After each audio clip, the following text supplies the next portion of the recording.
The underscore Pape man just Pape. resubscribed for 42 months. Pape. Spacey E. Yes, Donut. Yes, Pape. Thank you for the sub. What up, Donut? What up, Pape? Welcome on in. Are you guys ready for Pape? Hello, Anxious. Are you guys ready for Pape? Are you ready for space? Hello, welcome on in. Welcome on in. Yeah, I know I'm going live early. I may have taken a nap earlier. My tooth was hurting, so I was just kind of laid down, and then I took a nap, which is why I almost ran late, but we made it in time. Sorry for the short announcement, but we're here with our Ultra Vice Guava, watching some Star Citizen Direct. Alright, so if you guys don't know, Star Citizen usually hosts a convention. It's called Citizencon every year. This year they're doing it differently. It's going to be Citizencon Direct, and it's a 2-hour broadcast of whatever they got cooking, whatever bullshit they like to talk about. So we're going to watch that. We're going to react to this. We're going to see what we got. This year has marked a turning point in Star Citizen's history. This is like the Elon Musk of the Star Citizen game company chat. Incredible detail at massive scale, seamlessly, and where thousands of people can all play together. Server meshing has been working pretty much flawlessly at scale for the past 9 months. It has brought Allegedly. a populated and active verse with up to 700 players online and in the same space at once. It's greatly increased server performance and delivered a much more responsive player experience. Is this how you start? I couldn't be prouder of the team. They delivered something no other online game does presently. There may be other games out there that claim large player counts or even the ability to mesh, but none do it at our detail, scale, and seamlessness. Of course, there will be continued improvements to server meshing and to Star Engine, but having moved past this last big technological hurdle has allowed us to finally focus on quality of life and stability improvements, something that has long been overdue. We're about to deliver our 9th patch in 10 months, with content that has brought Star Citizen storytelling into new and exciting directions.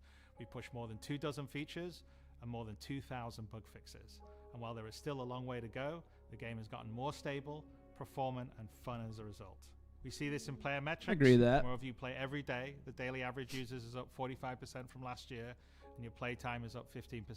So more people venture out into the verse and stay there longer than ever before.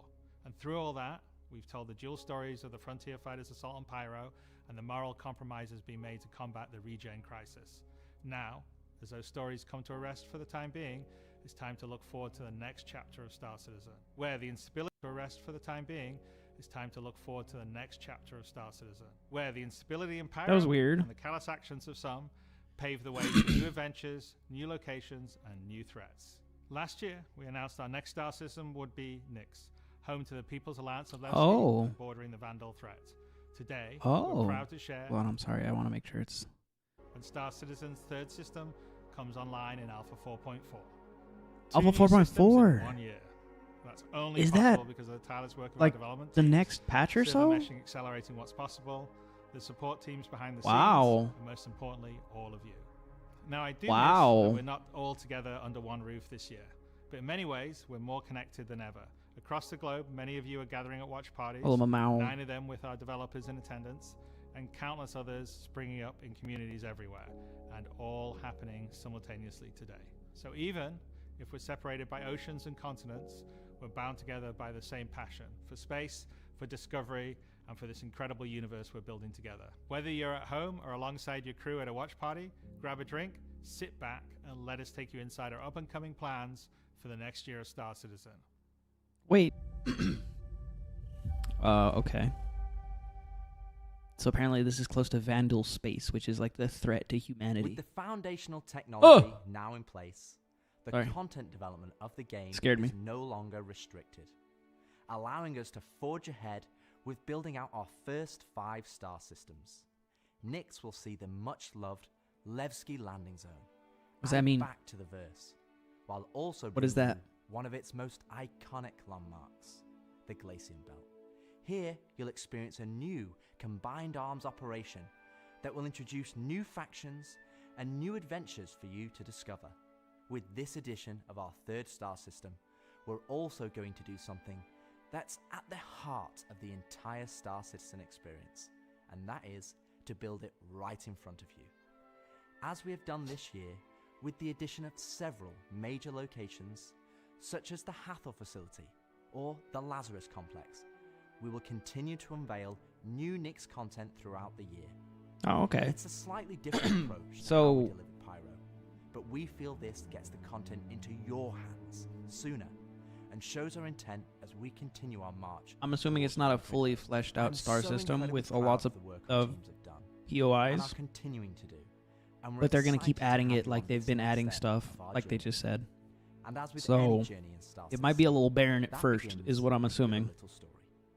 All right, story time. I'll shut up. Yeah, it sounds like it's going to be barren at first. The system is going to be barren for POI and maybe things to do, but then they'll keep adding stuff. Maybe they have a few things already there. Would be my In guess. 2025, we introduced 2 major storylines spanning multiple patches, creating a living backbone for adventure across the universe. The first was Pyro Must Burn. It connected Stanton to Pyro and introduced the Frontier Fighters, who are relentless, brutal, and determined to wipe out any threats that cross them. And with this month's release, you'll now take part in the conclusion to that storyline. The second was Science Run Amok, with the Regen Crisis throwing the Empire into chaos, and you all jumping in to help the various corporations respond. Through that journey, we pulled back the curtain on ASD and its shady practices, uncovering long-forgotten Onyx facilities, and met new characters like Dr. Logan Yorit and Detective Arkham Mella of the Hokro Agency. And just like the Pyro Must Burn storyline carried us into a new system, Science Run Amok is now setting the stage for Nix, the next step in the larger story we're telling on the road to 1.0. As this new chapter of Star Citizen begins, let's hear from just a few of the team members working to bring this next era of our universe to life. Hello, Anna. Okay, so is it just going to be a bunch of like behind the scene devs interviews? Are we going to actually, is that Nix? When the Nix system was first discovered, the United Empire of Earth, the UE, came out and did Sick shirt, thank scans you. and kind of found out that the system wasn't really worth settling. The planets were too hard to terraform, the resources were too tough to get, so they opened it up. And one company saw opportunity where the UE didn't, QV Planet Services. And so they expanded into the system and tried to mine as much as they could, making a very slim margin by the sheer quantity of resources they were pulling out. Hell yeah, capitalism. The system itself sort of ran its course from sort of a large corporate interest perspective, and then was mostly left abandoned. Now this ended up being the ideal situation for the People's Alliance, who were a group of revolutionaries who were trying to overthrow the dictatorship of the Messer regime that was going on in the Empire at the time. So they Thanks for lurking, Anna. went to the next system and established what became known as Levski. They wanted to make it everything that the UEE wasn't at this time. They set up what they saw as their ideal society, where everyone's voices would be heard, where everyone would be equal. But they've fallen onto hard times. So Nix today is kind of at an interesting point in its history. Now that the UEE has kind of transformed itself into a democratic society, what is their role? What are the People's Alliance rebelling against? Damn, stole their And thunder. they still see the Empire as being inherently unfair. They Oh. see their role as still trying to Naturally. create a free and fair society. But on the other hand, they have more problems than ever, and there's new threats lurking around every corner. And they have to ask, are they prepared to handle that? Or do they need to turn to the UEE for help? Dude, I'm hoping there's a lot more than just like, I don't know. Making a star system is Something amazing you approach to it from happen, I kind of guess. two angles in a weird way. What is this system bringing to the gallery? How does this new system plug into it, and what does it bring to the table from a sort of a flavor experience? You want to make sure that flavor. whatever it's bringing to the company is unique and has some flair to it. Oh, we're gonna see the So the system. Nix system is a remote system where people want to go and live free outside of the pressure and influence of the UEE. It's a remote and rugged system with a lot of hostility coming from the ever-present threat of Vandal. It's kind of like a frontier-esque thing. It's not lawless like Pyro, it's just kind of out there. Pyro's more like a Mad Max wasteland, and Nyx is more like Silverado or like Deadwood, right? It's kind of like a smaller scope. The emptiness and the loneliness is the defining factor. You're still going to find gangs, you're still going to find hostile presences, but it's where people go if they want to live off the grid. The People's Alliance Live off the is fat main of the peacekeeping land. force in Nyx. They were unhappy with the direction that the Empire was going under the Messers. They got out. They said, we're just going to start from scratch, build our own society, but build it the way that we think it needs to be built. They're not perfect. They're just people, but they're doing their best. They want to help keep Nyx safe and make it prosper. They are trying to do the best that they can, but are faced with the realities of dealing with people, which is tricky. Hmm. The Pyro Star is quite a warm star. Stanton Star is quite neutral. And the Nyx is a little bit cooler. The Work in system progress. has a star, and it has this dark, Cool. really dense gas, sort of nebulous Another cloud. dude in his It face. has points of light scattered around it, and those points of light in this gas cloud is really, really hazy. So because Nyx is bordering Vandal space, it was important that we have a gap in the Nyx gas cloud where you could sort of just, in between the clouds, see a piece of the Vandal space. It feels so close that it's even like protruding some red light. If I kill everybody over there, will I finally be The level free? designers are using it as an actual visual indicator of where to place more dangerous POIs. So if you put your ship in the direction of it, you should find, as we build it out, that you will be in more and more danger. And I think that's really cool. You'd be like interdicted more, or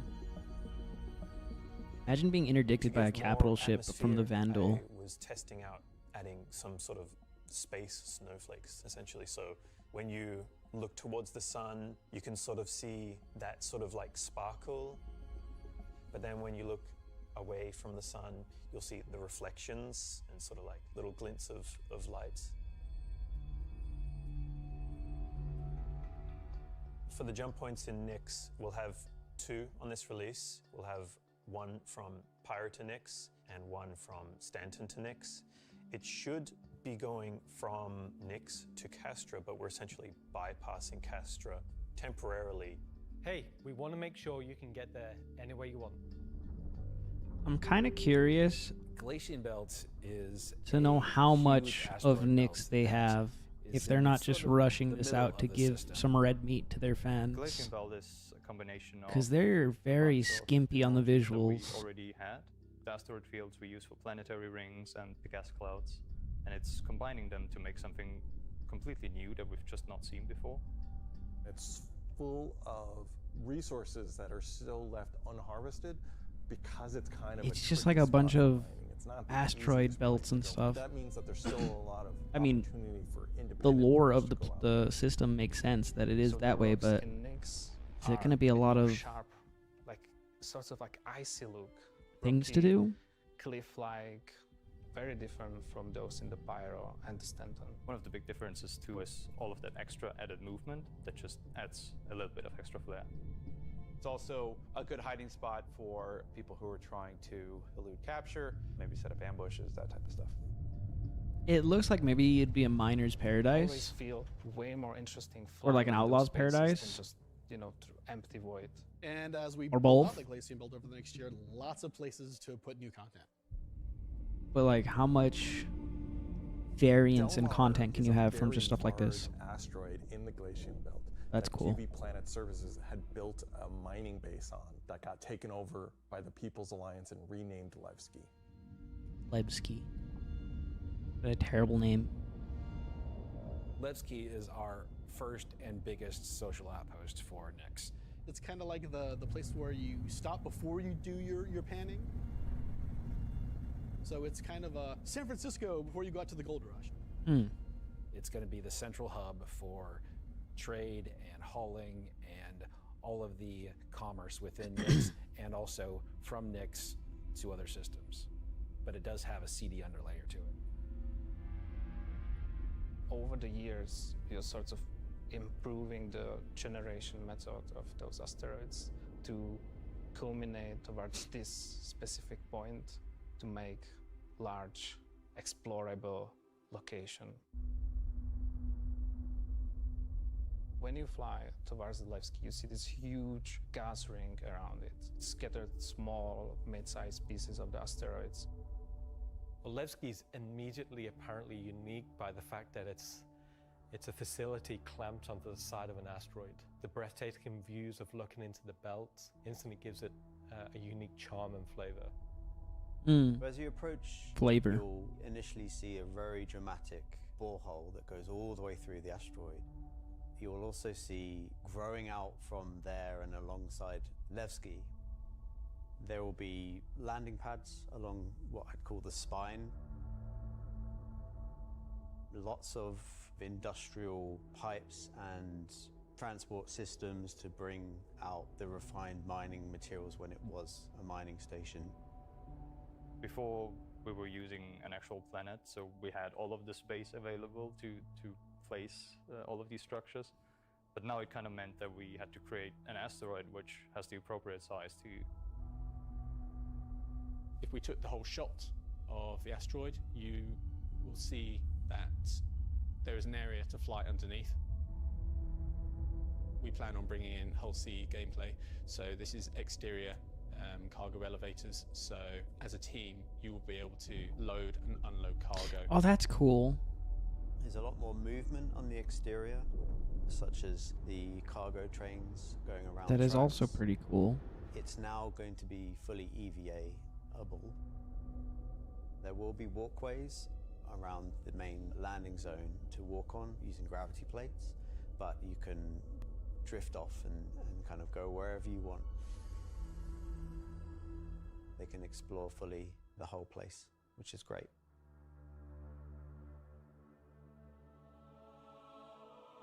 Unlike the majority of anarchists living in Pyro, there are people here in Nyx that care. It's not a downtrodden, We or care. derelict, dilapidated location. It has a sense of order. But only where the People's Alliance has people living. But we've had Levski before, and we've updated it quite substantially to be more in line with the newer features that have been put in since, but also visually, and there's been a lot of quality of life fixes that we've wanted to add and bring up to like a good standard for a landing zone. Gracing the main lobby of Levski is a large statue of Anthony Tanaka, who was a child worker. And was being worked to death, all of them were. And Anthony Tanaka just had a break and just said no, and stood up against the foremen, the supervisors, the managers, the guards, and was killed for it. And so he became a sort of a figurehead. And kind of was one of the linchpin moments in seeing the fall of the Messer regime.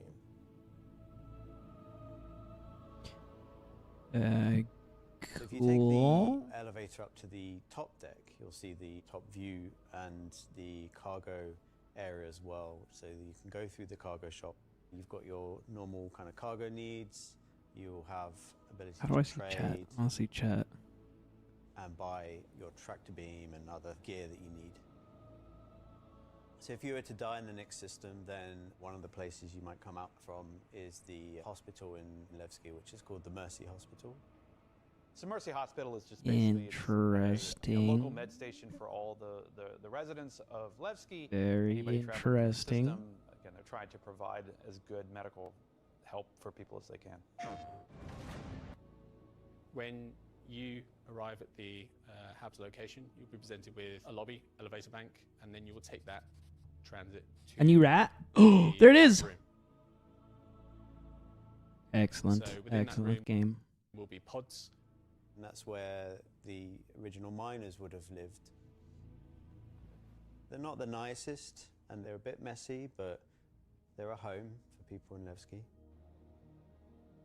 If you head down to the lower view deck, you'll go through into the Grand Barter, which is your main social and commercial area of Levski. This is where you will see market sellers selling their wares. There will be stalls. There I'm will not be kind of too excited shops. about anything that they've really shown so And that far. includes things like Corderies, which is your armor shop, I don't know And if you can also tell, but conscientious objects, which for weapons.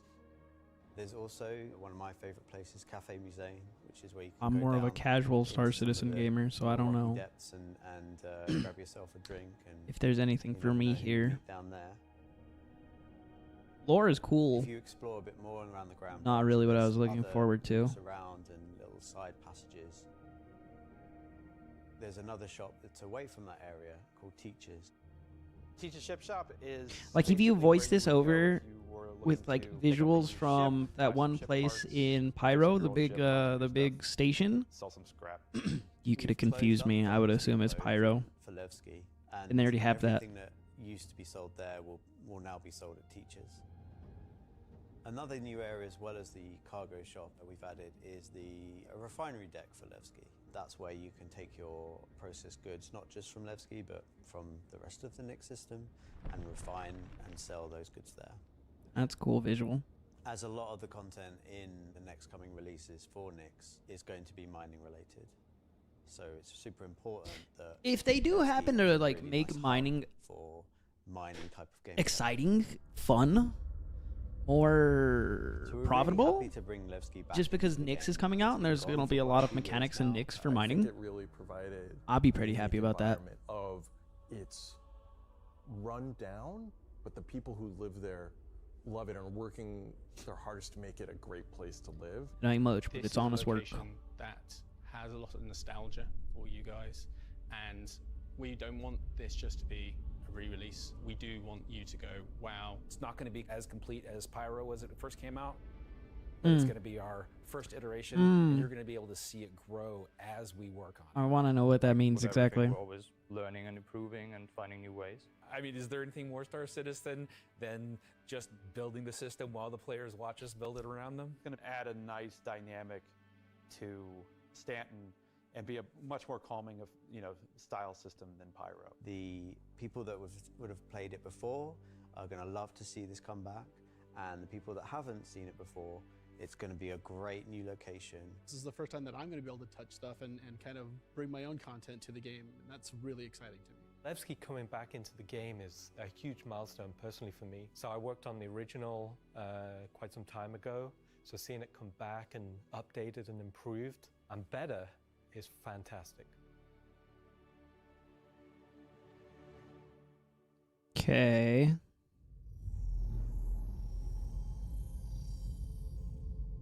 Something wicked this way comes. Cool, I guess. I don't know. So we've talked about Levski. We'd be talked talking about a lot. Blazing Belt, but you're probably asking yourself, what's the new gameplay activity we're going to be doing? So let's find out.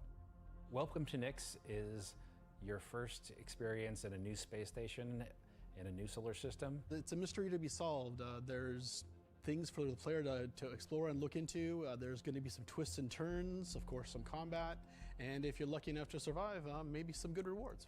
This is basically a continuation of kind of our ASD storyline. So in the closing out what we had called our Science Run Amok storyline, we had revealed that ASD had been procuring sort of very black market illegal stuff Xenomorphs. in order to conduct their experiments. So this mission is basically going to be continuing on that trail. So the Navy has learned that illegal tech is being sold in the UAE, and they're hiring Intersect to investigate. Intersect Defense Solutions is the leading military defense contractor in the UAE. So the Navy contracts with them a lot for doing various kind of military operations that they don't want to handle themselves. We didn't want players to be working directly for the Navy. The Navy just doesn't call up random citizens and ask like, hey, if you're free, can you fly a helicopter? I guess as a player, when you can think about like, oh, where am I going to be doing missions that are capital ship battles or large fleet scale stuff or military operations, that's all going to come from Intersect Defense Solutions. Intersect have discovered the source of the illegal tech is in the Nix system and an old abandoned QV Planet Services logistics station that's come back online. So they want the players to figure out what's going on. So when you come out of Quantum and you start your approach vector to the objective, you'll be weaving through asteroids, going through the Glacian Belt, and slowly the station will reveal itself. Now this is an old QV logistics station. It's pretty beat up, it's pretty derelict, but there's some points of interest that you'll spot as you go through. So the station itself shares design cues from old Pan Am stations found in Pyro. This architectural design found its way over to the Nix system as the system was being established. But you'll also see some additional design cues that QV planetary services were adding, so it's a nice transition architectural point. It's fairly skeletal in design. You'll see logistics yards and cargo yards, but also facilities pinned inside the asteroid, creating this network of facilities. You'll notice there's a Polaris near the main hub. It's not a normal Polaris. It's damaged, It's a spooky it's broken. Polaris. It's not a standard corporate Polaris. So at this point, you should be asking yourself, who does this belong to? Away from the Polaris, Evil you'll see Polaris. to asteroid bases. Now these asteroid bases are locked, so you don't know exactly what's inside just yet. But all of this comes together to form the playground for the mission to take place. So not only is this facility unabandoned, but it's also under attack from a surprising but familiar foe. The Peener Snipper. Oh, that's that chunky ship. Oh shit! Xeno scum! We have some Xeno scum sighting, brothers. We must purge them.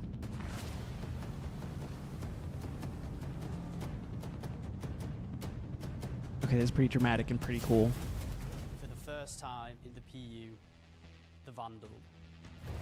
That guy was incredibly British. Holy hell. So the That sounds Vandal magical. are a That was cool. nomadic, very, very, very violent spacefaring race. They've been striking out against outposts and such in the Nix system. They don't really know what Nothing they gets me want, excited like don't know space why they're racism. doing it, but it seems like whoever's running the station is really pissed them off. Vandal raiding parties have been rioting in the system, and they're unaffiliated to any clan. There's small groups coming in and picking at them. But as time goes on, those raids are getting bigger and more frequent. There'll be the scythes that you're familiar with, glaives and blades that we all know and hate, and a new craft for the PU, the Vandal Stinger. Ooh, the Stinger's out. Sick. You will be contacted by some civilians on arrival asking Dude, you he's for help. incredibly So at this point, you have a British. choice. You can either bug out, mission over, or That is the join fight. most British lad I have ever fucking seen. This will be the first time since the PU launched that you'll be able to fight against Vandal aggressor ships. This fight will be intense. The player should be able to deal with them, but Where's they'll his have to be prepared Adidas? and they'll have to come back in to fight off this initial wave, and that won't be the end of it. After you fight off the Vandal ships, the mysterious inhabitants of the station invite you to come on board. Which INSEC sort of will encourage you to do because it'll help further their investigation against what's happening here, why these QV stations have come back online. You dock your ship, you board the station, and it turns out the inhabitants here have a real surprise for you. Anything good yet? New Vandal ship, space racism, and the most British lad I have ever fucking seen. Other than that, they're showing off Nix. And like, you could mistake Nix for just an addition to Stanton or Pyro. Like for real, I haven't seen anything that makes it an entirely new system yet. Who these new people are, they'll be in unfamiliar armor. Maybe mining might be They'll good. wielding unfamiliar weapons. And The most we want British you to lad get a you have ever sense seen. That you are in a new place, in a new territory, fighting a new faction. They So decided after you you're gonna work on the survive game or this just new initial JPEGs. ambush, you get back in touch with Intercept. So- and obviously the question is, who are these people? They explained it that they're gonna have a new system in 4. At this point, there's more going on. What was here it? than 3.4, right? director for 3.4, Intercept which is is like to should be right around the corner. and collect as much And they're gonna information work on the system as they go, knit the Nix system, and Along the way, you're there's gonna not a get lot to of content explore there some yet, but they're gonna areas. work on It's it not like just with the these space monthly station. updates. There's the It just doesn't look like a capital lot. ship. There's asteroid bases nearby with Some obvious Vandal installations stuff, there, which is cool, other lore-wise, forces and that the Vandal have been attacking. There's a debris field. explore the locations in any order you want, and try to find out who these people are and why the Vanduul are after them. You'll find new Other than that, clues, like, you'll I don't know, find man, ways it's to just- solve the puzzle of what's going on at the space station. This could have been in an email or something. Find out what kind of loot they have for you now that you've beat them. And of course, this is a legally open station, so anything you find is yours to keep and sell, maybe even give to Wicklow. This isn't just a one-time event, this is a permanent sort of mission that we're going to be adding to the game. You can go back British boy. and repeat this mission and find ways to do it even better. Did we have any even British faster. people in the There'll be a community? different story, We need a different British flavor, person. obviously. We I won't can't scare have him the away same this thing happen time. every time. There'll be other missions that Intersect will offer to you based on the I'm just waiting for them to evidence that we announce an found. overhaul to the game Now you engine, know the server real systems story. for Start reliability, or giving even acknowledge that the giving game more hardly information on works. Intersect You along scare the them all away. Well, it's because they're British and it's funny. It's funny. That's the new ship. It looks pretty cool. Like it's a thick Vanduul ship.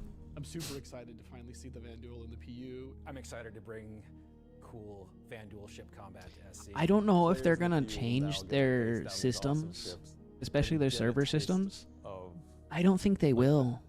like, I we was already watching a have it few in Arena videos. I don't remember if it Commander, was from where you get to Tomato, fight the Space Vandals Tomato, more, or being someone able to else, do that but in the PU is gonna I think be, they're pretty I set. think, a heck of a lot of fun. And the engine, they've been working on the engine in tandem. There's no way, because they want to sell the engine too. This is like a proof of concept that their engine works. So adding great content this year. We're also being able to you know what I introduce mean? the They're like, next Star System it's the and quote unquote introduce side some of hustle, the but I feel like next they want it to be their landscape main tell piece of new business. This is stories just like, and add here's new the proof it gameplay works. beats Look how good it into is. the ever-expanding Buy our product. universe. So we'll leave 4.4 there. If you're at one of the watch parties, please raise a toast to the great work that all the teams have been doing this year. And I'll be right back in just a few minutes to look ahead at some of the things coming in 2026. Maybe we'll get some new stuff, but it's just been a lot of talking heads. Hello, everyone, MML. and welcome to the Voyager Bar in beautiful scenic Oregon. That does look cool, though. That looks cool. Look how cool that looks. For their very own Citizencon Direct watch party. I would go to a thing like that. As the Maybe just like a dozens of casual such bar, events not a watch happening in party. locations around the world, we've gathered today to watch this sneak peek at just a little of It what does the look like next an year of Orison bar. Star That's what they Citizen did. They has set in it up store like for that. It looks everyone. really fucking sick. They even have like Orison That was pictures. really good, everybody. I'm Jared Huckabee, your host for the festivities and for the show. And Jared's today. cool. Let me tell you, it's not a joke. It's not a gag. Next week, we're It's a lot of hitting our white people. 9th patch in 10 months, and then in November, we're going to finish out the year strong with Oregon. the long-awaited arrival of the Nix system. And in case you missed it, because It's a lawless land. It's a brutal land. So much violence. Look at all these nerds. They're very violent. They'll get mad at me on the internet when I say their game is bad. We need to stop their violence. It's an exciting time for everyone at Cloud Imperium Games because, as the architects of our persistent universe said Oh, at what the was start that? of the show, the foundational tech that we've been building for so many years has now unlocked us to bring more to Star Citizen than ever before as we continue our journey towards 1.0. Now, before we I bet you continue he'd with be show, the voice of the let's people, get a but at the few same time, he's getting a housekeeping paycheck, tasks out of so the way. First, he's probably we're like, I don't care about these simulcast on nerds that YouTube much. and Twitch. So if you want the keen communities of Twitch or the 4K ultra high resolution of YouTube, Yeah. you have your choice. Woo! Second, throughout the broadcast today, we 1440, wanna that's what see my and monitor hear is. what you have to say along the way, and you can tell us on social media by using #Citizencon. We're especially interested to see any photos from those watch parties that are happening across the globe. Take a selfie. We're gonna find some way to bring Watch party. a few of them into the broadcast later in the program. Third, we've also I'm had funny. a Citizencon contest going for people to create their very own slice of life in the PU videos, and we played the winning entries during our pre-show countdown. The offerings were super varied. The idea was to work with a team to show the life of a miner or a hauler or a bounty hunter or whatever. But one guy just said, I'm going to make a video about how awesome I am. And I respect that. So shout out Nocturnal Revenant. I don't remember if you were one of the winners getting an L21 Wolf from Kruger for their efforts, but you won the coveted Disco Lando Complete Narcissist Award. Good job. And to all the winners, I'm sure someone will either be in touch with you about your wolves or they'll just show up on your accounts. I really don't know how that process works. Probably would have been good to find out before the show, huh? He's so afraid. Either way, if you missed the pre-show and He's are curious cool. if you won, you can check the replay after. I felt like maybe he would be a homie. All right. I just realized that my bosses, Chris and Sandy, are sitting in a movie theater watch party in Switzerland right now. A completely captive audience. So real behind the scenes here. This is especially torturous for Chris right now because he's super excited about the next segment we've got coming up. Do you think Aren't you, Chris? Do you think he's surrounded by You yes just men? sat there right now, forced to watch and listen to anything I say. His hair looks fake. His hair looks really nice, dude. But I don't think it's fake. I think it's just like. All right, so I've He's probably got a pushed makeup my and luck hair enough. person. Let's get to the next thing. 100%. When Nyx arrives next month, it'll have Levski, the Glacium Belt, and the new Welcome to Nyx operation we just There's not discussed. a lot of stuff in Nyx unless they're going to reveal more. To build the Star System out with new features and new technologies that will not only set Nyx apart and give it a unique identity from its sibling Star Systems, but continue to set Star Citizen apart from other video games altogether. Now, at this point, if you're running one of the watch parties, you're going to want to crank your speakers up for some brand new music from the Maestro Pedro himself. And let's take a look at some of what the next year has to offer. Star Citizen music does kind of slap, so let's tune our ears in real quick. Breaking new ground.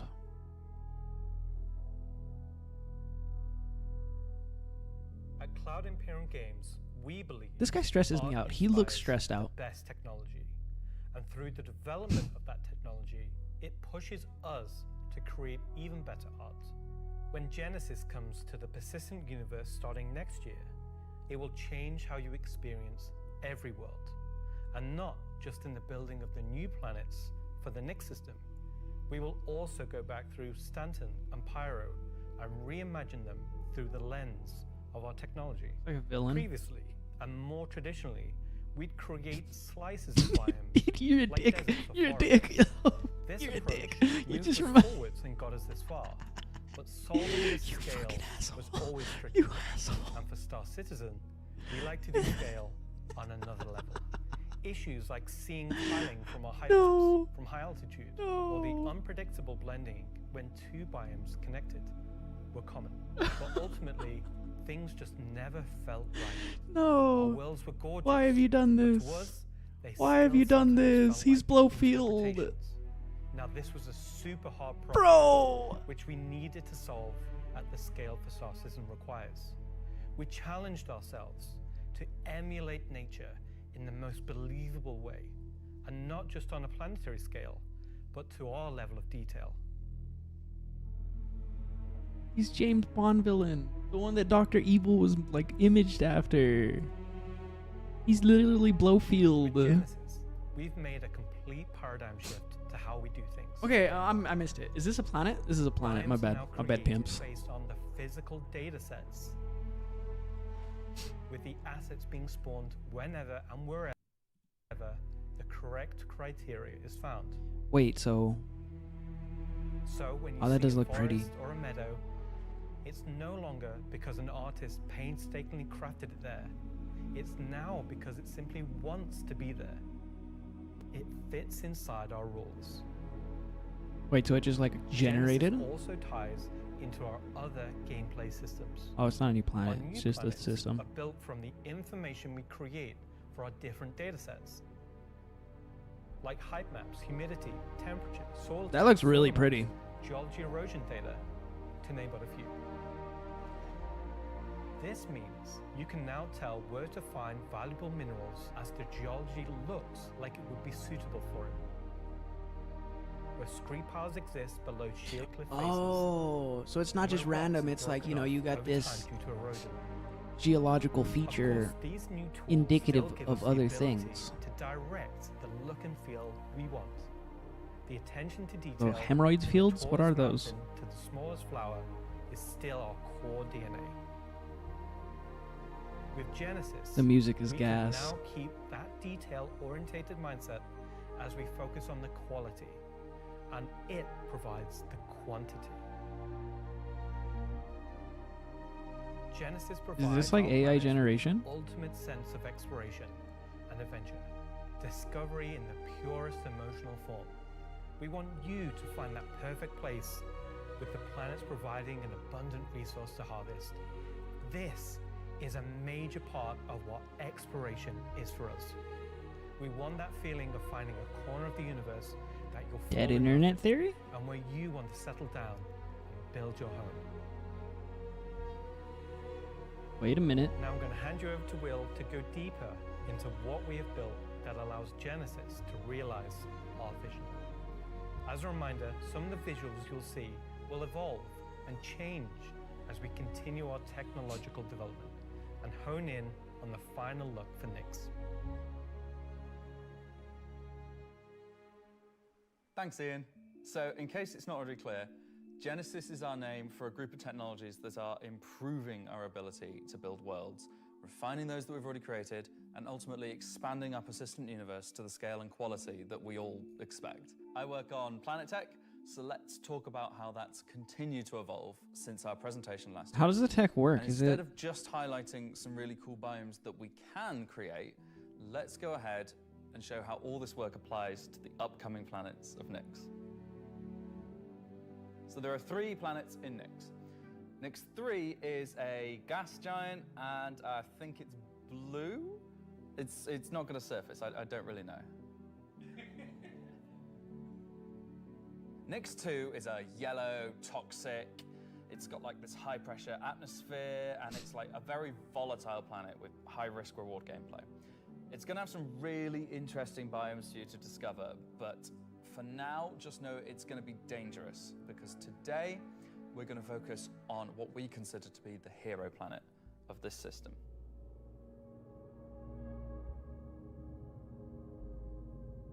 the hero planet? Nyx 1 has got a rugged, remote beauty. Okay, so we got It's another a planet. diverse set of biomes, from weathered rocky mountain ranges to vast sweeping forests and grasslands. That looks really pretty. And from damp, expansive wetlands to claustrophobic, That looks festering swamps. pimply. Oh my god, These crocodile? core biome concepts give us a fantastic platform to hone our technology. In some cases, because the current tech couldn't do them at all, or because we want to completely step up our game for them. So, let's approach this planet in much the same way that you... That's play still not in the game yet, is from it? orbit. The The entering orbit appearance atmosphere. of the planets going forward is far more tied to what is present on the surface. Previously, we had different data that drove the orbital and ground coloring. That's because the orbit was designed to look like vegetation that we'd place on the surface, and the ground coloring was trying to be a mix of soil, rock, and the organic compound coloring that forms the kind of colors there. Now we author much more of the data in a unified way. When you look at Earth, you see blues and greens for ocean and vegetation, and brown or yellowy tones for sand and soil. We wanted to keep it as simple as that. The same set of textures and data that define the color of the soil, sand, and rock on the ground are used to create the orbital look. We then assess the presence of vegetation and competition between different species on each part of the planet, and use that to blend in tones of green, including variations due to species health and the current season.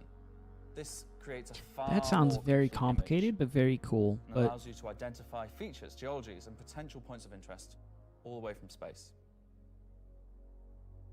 Let's go down to the surface and start with something closer to what you're used to, but in a whole new light.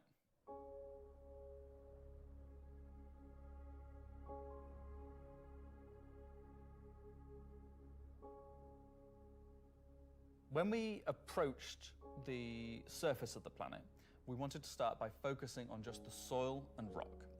One of the things that was missing from our terrain previously was simply feature complexity. Looking at our contemporaries, we lacked detail at the ground scale. To combat this, we've added a new layer of data. That layer is called the medium tiles. These are intelligently placed on top of the existing 4-kilometer terrain tiles based on slope, soil type, and other erosion data. And these medium tiles don't just create height changes, they also bring in local erosion data both for soil and bedrock size values. And this gives us a soil. whole new level of terrain detail, of scale, and allows us to create far more unique locations. I'm being across the map. sarcastic. I'm sure this is pretty sick. This is really So cool now that we've nailed the technology. It's surface, just let's have a look at adding some rocks. it's not what I'm We've looking now forward got to two major learning about in contributors this to the rock content of our planets. Firstly, presentation. long desired feature, cliffs. We are adding large scale, very detailed to all our cliffs based on the geology at a given Wow. location. This adds an exciting new dimension to steep slopes that we simply couldn't get before. I climbed that cliff. Is a big one. I can climb for that cliff ground easy, dude. enthusiasts. Rocks are now I played found not Skyrim. scattered everywhere, like spilt popcorn at the cinema, but only in places you'd expect to find them, thanks to a brand new rock scattering algorithm that isn't annoying as hell. Using physical data generated for each not large just and medium a tile, boulder. now rock distribution makes sense and has It's a rock. physical basis. So if you're still crashing into them after this comes out, that's on you. Oh, The rock assets themselves have had a glow up too. We now create rock sets related to a particular geology that look like they originated from the same source. cool. This ties into I actually how like we that for mining and distribute stuff. minables in Yeah. much more interesting ways too. That's cool for mining stuff. Mining needs a glow up, so if they can do all this stuff and make mining So now a that our fun base game loop, terrain and rock scattering it's not looks good, super tedious let's and add not some time vegetation to super explore some time additional consuming, and also profitable. W change Next one's for your forests average Star and Citizen grasslands gamer. are full of trees, various grass species, rock formations, and they're found in all sorts of elevations like Man, mountain it does valleys, look open pretty. plains, and dense meadows. And when we start to add a bit of fresh water, they begin transitioning Water? into wetland type biomes. Moist. And while forests are super cool, let's focus on the grasslands and wetlands today. So, how are we making these look so great? Obviously, we've had grass before, but never meadows of it. Because until now, we haven't been able to spawn grass in large enough quantities or effectively represented at distance. So we're stepping up our game in terms of spawning, shaping, and shading grass. Dude, I know it says With work in progress, but we if now that is leverage in GPU game, spawning that to is create some pretty vast looking quantities visuals. of assets And Star across Citizen has all always been biomes. kind of pretty, or for the most Whether part it in be recent years. dense Star Citizen has meadows always been pretty. That or looks more even better. complex collections of ground cover like you can see in these wetlands. We are also able to fit our grass tiles to the ground by conforming them to the unique terrain underneath. Now we can finally cover complex terrain shapes with grass That's and where I'm gonna ground grow all cover my assets. weed. And as a result, they are now gravity aligned, meaning each blade is oriented as you'd expect and not sticking out like before.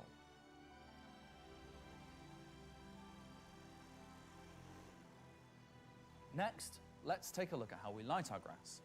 Now, as in real life, the shading That of the reminds grass me of blade, Mass or Effect. indeed a whole field of grass, is lit very differently to like a flat surface.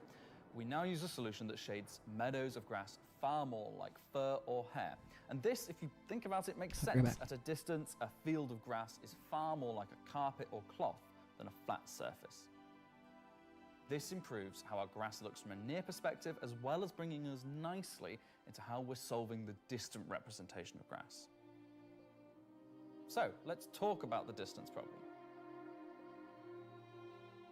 One of our biggest achievements with Genesis is allowing us to build beautiful biomes out of flora and geology assets like a building set. Can I say Lego? No. Too late. But in the past, this broke down very quickly when objects simply disappeared when viewing the same biome from 10, 20, 100 kilometers away.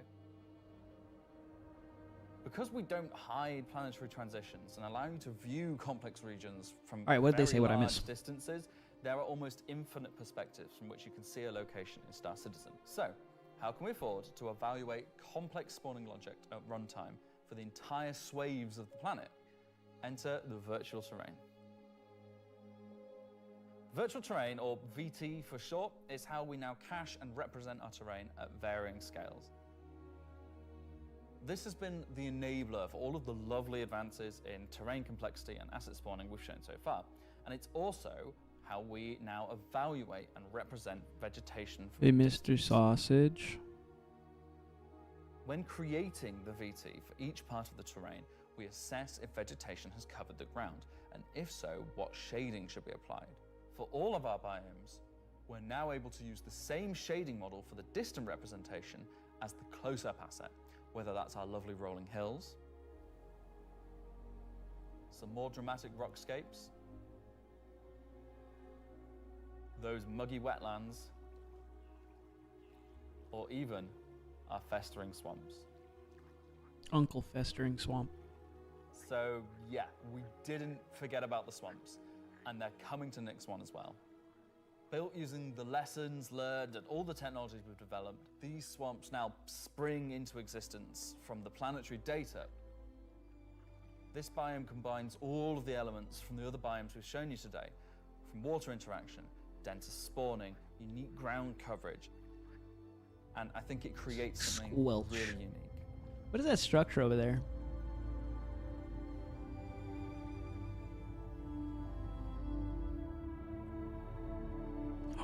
Look at the, I want to say water that got kicked up right there. Anyway, that's our update on the planet tech portion of Genesis and how we're using it right now to sculpt the identity of Nyx 1. And I hope you're as excited as we are to explore this and everything we haven't shared yet next year. He seemed genuinely excited. As you can see, Genesis is now I liked inspiring him. everyone here to create planets of the quality and believability we've always strived for. There's like a And big meeting gash the in it. technology and On it. art that Mr. I truly Powers! believe will set our worlds We don't apart gnaw on our from kitty. anything we've done before.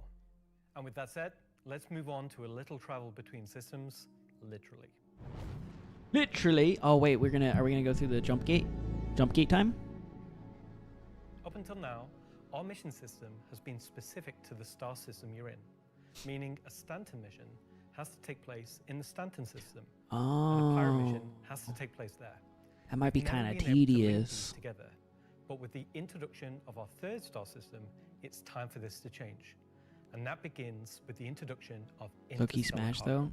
What are you talking about Are you today? doing it because like you're System-to-system attracted to him, or hauling just missions. for the love of the Hauling's game? back. No one said Holling was gone. You guys even play the game? Wait, we're hauling? Wait, space truckers are back? Exactly what they say on the tin.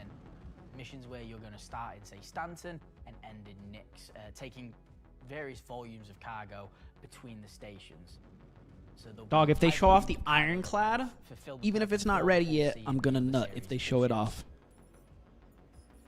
And there'll be a few sort of more direct routes. So you might pick up some Bitty. cargo from Ruin Station in Pyro and go through the jump point to Stanton and drop it off there at one of the... Dude, we affiliates. trucking?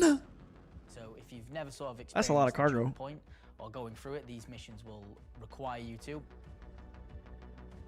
Gonna go be birthed into the galaxy. They're in no way limited. You can do them in any sort of. This is what a if you want, sperm any size feels of like. ship. I'll be doing them in my Drake cutter myself, between Stanton and Nyx.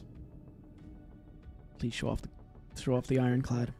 I've got a few ships, but the Drake cutter is really cute. So Is that Sausage, dude? I mean, we've never seen that guy and Sausage in the same room. With these interstellar missions is scripted combat encounters where you can be attacked by NPC ships. Maybe the mission giver has tipped off some pirates who are looking to get a hold of that cargo, as well as express missions, which means the deadline timers that you're used to in the regular hauling missions might get really tight and you've got to learn to be very fast. All of the love and care that has gone into hauling missions so far, with the logistical network and making sure they make sense within the themes of the systems, just as much love has gone into the interstellar missions we're making now. Cool.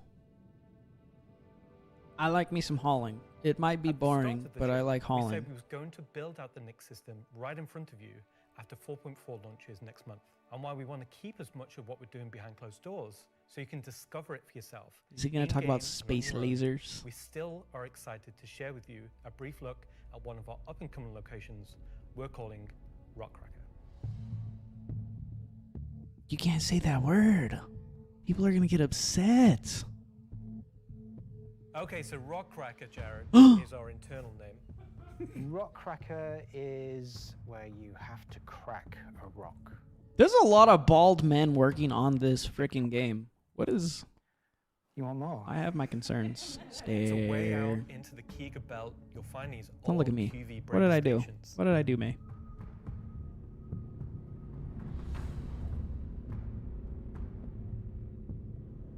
These were originally industrial facilities breaking apart large asteroids and Rock mining them down. cracking, if you will. But since they've been mothballed and been left abandoned, Could you crack a ship in there? so you're going to have to find your way inside and thinking about how do we bring this facility back to life.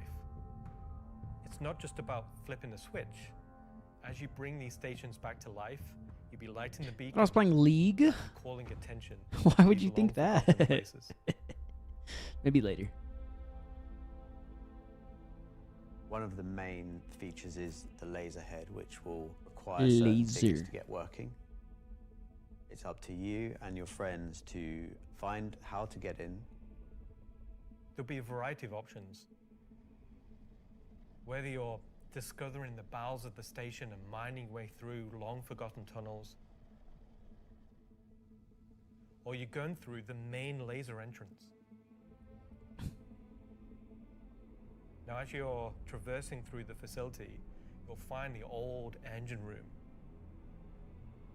Now, there may be ways to bring the facility back to life, kickstart the engines, and bring power to different parts of the facility.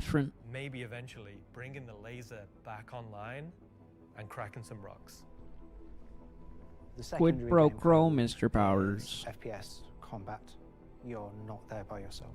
There may be squatters and outlaws in these stations trying to stop you from what you want to do. Okay, listen, guys. I know I'm never gonna bring up plotting again, because every time you guys get out of a League game, you're all gonna pile in here, and Chef's gonna be like, "Oh, we're plotting."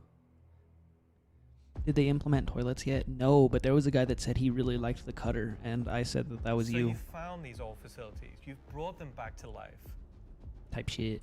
You've systematically brought power to various functions of the facility. Pot You've activated plants. the laser. The laser. Oh my God, he's talking about the lasers. Fire the laser. I'm back to Star Citizen when they added shit. And dude, I'm gonna be so annoyed by that. I'm in the middle of the fight and it's like, you have to use the bathroom. No shit. I just did. Yeah. You just get into your ship and fly in and start searching around and trying to find the pieces that you want to mine. Also, fuck Darkwing. How about that? Y'all ever consider I'm that? really excited about Rockracker because it's a sandbox activity. You can kind of go to these whenever you want to. This content is for players who... Dude, if I'm in the middle of a mining, space who fight, enjoy fighting for my life, I'm exploration, shitting my fucking investigation, spacesuit, man. I'll figure it out later. And don't mind a little bit of FPS content while they're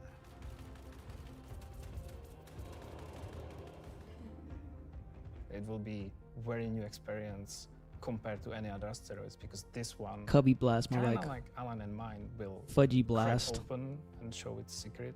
And one presumes you can make a decent amount of scratch on an asteroid that's big enough you fly your spaceship into it. It wouldn't be worth doing if you couldn't make a good amount of coin. Yeah. Making promises for the econ team. Yeah. They've got to balance it. That's a big giant space turd. It's for people who want a lot of minerals. When crafting comes in, when all the other This is all well and good, and it's gonna be cool, but 1.0 come in, it will be a place where like an organization. yeah, orgs are just gonna control this, and the average sausage is not gonna be able to touch this facility. So that's a Maybe look at Anna, some maybe of what's soon, coming but I don't know if over I'd the recommend next it right 12 months. now. In addition to what we've shown, there'll be new mission packs tailored to the People's Alliance and their struggles. There'll be events that invest you into the evolving storyline of all three systems. Yes, having a game. anxious. And of course, when we begin populating I love your these shirt. with new planets, there'll be a whole host of I wore it ground-based myself. POIs, settlements and structures inhabited by those trying to make their way in the verse. And all of this in service of building star systems that complement the massive corporate money. yard of Stanton, the lawless ganking of Pyro, and now the new frontier of discovery for the Nyx system. Should I say ganking? You already did.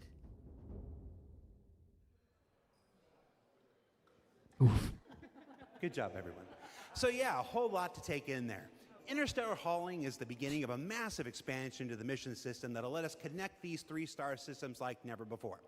What else we got? Rockracker. Rockracker is Whoa! just one of the You next can't say operations that. that'll be coming to the Nyx system in the first half of next year, where you're gonna Chef, I'd like to find apologize for asteroids, his do behavior. that He didn't thing mean that it. miners love more than anything else. Anxious. I'm Complain sorry. About PvPers getting in their way. No, I'm being told it's mining. It's mining.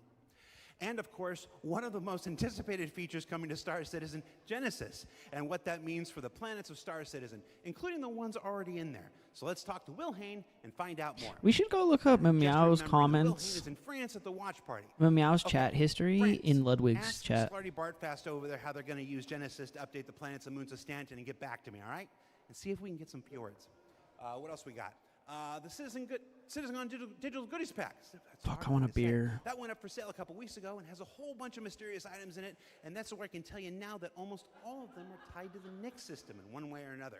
So let's find out what's actually in there. That redheaded girl looks like There's that one a actress. gunship flight suit and helmet, She's a little bit older two now, but armor she's sets from that fine mysterious as hell. faction causing a ruckus with the Van Duel, an Intersect BDU sweater and outfit, a couple of crazy weapons that I'm certain we're going to learn about in just a few minutes, some slick Levski swag, and finally, to celebrate the long-awaited addition of the Van Duel to Star Citizen, a cool Van Duel knife and adorable plushie, which I swear to love and squeeze and cherish forever. Did that guy have too many beers, or what it's a happened? Pretty solid haul Oh. for this year's digital goodies pack, which you can still pick up right Able now. to, on the maybe. RSI There's probably a store. program. So now let's go ahead and transition into our next segment. Much of what you see in the show today has been the culmination of a lot of people's work. Whoa. Pins up. All right, I had a dream about like this once. He kind of looks like. Okay, so against that looks everyone's like better Dead judgment, Space. The thing has finally happened. Can I help you? How you think the show's going? Good. We're getting the next star system and the Van Duel are coming. Kind of been a lot of nicks, right? Well, yeah, but it's a major milestone and it deserves a major showcase celebrating everybody's hard work. And you got more, right? Well, yeah, there's spaceships coming out. Cool. Spaceships. Wow, it's like they only scanned the original community portion of me. If pictures steal your soul, imagine what face scanning in PCAP does. Well, this has been super cringe. So I'm gonna head out. Mm-hmm. Bye. Oh, regular Citizencon is still better. You should have done that. Of course. Thank you. Brogert, Part ew. of me that isn't a soulless marketing puppet. All right.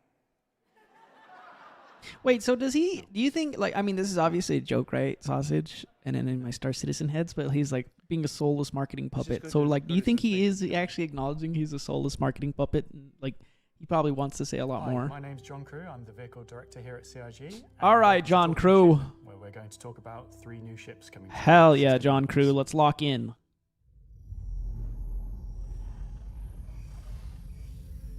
Talking ship. Chat, ban meow. The last I know year has that's a been very pretty common hectic phrase. In terms of vehicle deliveries, I think we've delivered the most we've ever done in a 12-month period, and we've covered all the way from tiny little snubs all the way up to capital He ships. feeds off the spectrum and filled Reddit out hate. a few little gaps. We've Good. introduced some new ships Good, you by some old losers. manufacturers. Buy more ships. The Polaris come out, and obviously people have enjoyed playing with that. We snuck the Idris in without none of you expecting it for a while, and it's been a busy year. Bald It's nice Man. to This is start the reversing Bald Man some of the Cat 1 convention. and some of the bigger ships again.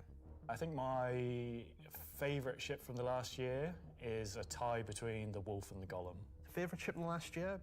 Probably the Wolf. I feel like it's the obvious one. I'm trying to think of something else, but I really like the Wolf. Everyone's mentioning the Wolf. The Wolf's everyone's favourite.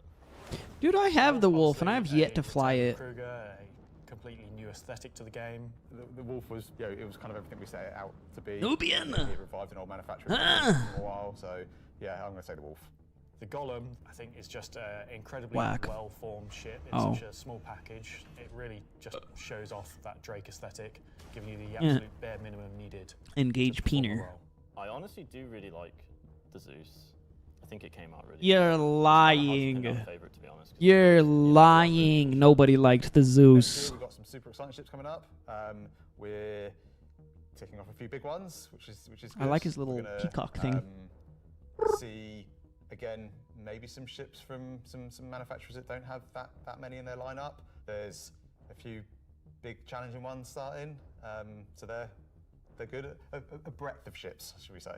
The 3 new ships we're going to introduce today all tie in some way to the primary factions fighting over the Nix system. We'll start with the People's Alliance and Anvil Aerospace. Anvil is a very military-based brand. It's been a brand that's in Star Citizen for a long time, fighting for lots of military contracts in lore, often up against Aegis, and to the point it actually beat Aegis in the Wait a past. minute. You will be familiar with a lot of their ships. Wait a designs such as the minute. Hornet and Lightning. Earlier this year, we introduced the Anvil Asgard based on the Valkyrie chassis, which is an extremely popular offering. And this year, we're bringing the concept ship we introduced last year, the Anvil Paladin, to life. Oh, but when? When is it available? Tell me it's available Paladin today, is and a I will gunship nut for right in my Anvil chair. Aerospace, designed to support ground operations. The gunship is a ship that's designed to stay in a sustained firefight while dealing a lot of damage, also Bald taking man. damage. We don't have a lot of gunships in the game. They're true dedicated gunships. Oh, They are I wanna go quite a blow shit tricky up. archetype to control in game without being too powerful.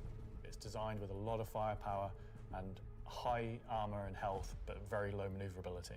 It's I'm just a big-ass turtle. It's just built purely for battle. It's got lots of armor, lots of guns, big guns. It's got a very similar squat kind of form to the Valkyrie. It kind of reminds me of Sausage, I guess, need like a gunner. Pimple, obviously a very menacing silhouette. It looks quite forward-weighted in its stance.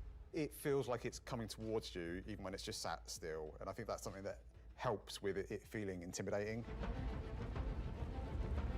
If we swing round, following the ship round clockwise, what you'll then see is the first of the side turrets. If you notice the canopy, you'll see that there's a fairly thick space between where the glass is and the whole exterior. That's because it has deployable armor, which can come out and give you a little bit more cover while you're actually That's attacking so the target sick. It's got these really nice kind of dual connected wings with the turrets out on the sides, just to try and give as much kind of range for those turrets as we can get. which is controlled by one of the two remote stations underneath the bridge. If we come around to the rear, you'll see a rail. Now that rail mounts the main turret of the ship, which is controlled by the co-pilot. So you've got full 360 coverage underneath, full 360 coverage on top with it, and then the side turrets also have 360 coverage that way around and 180 out sideways. So really you have, between the turrets, pretty much 360 coverage in all directions.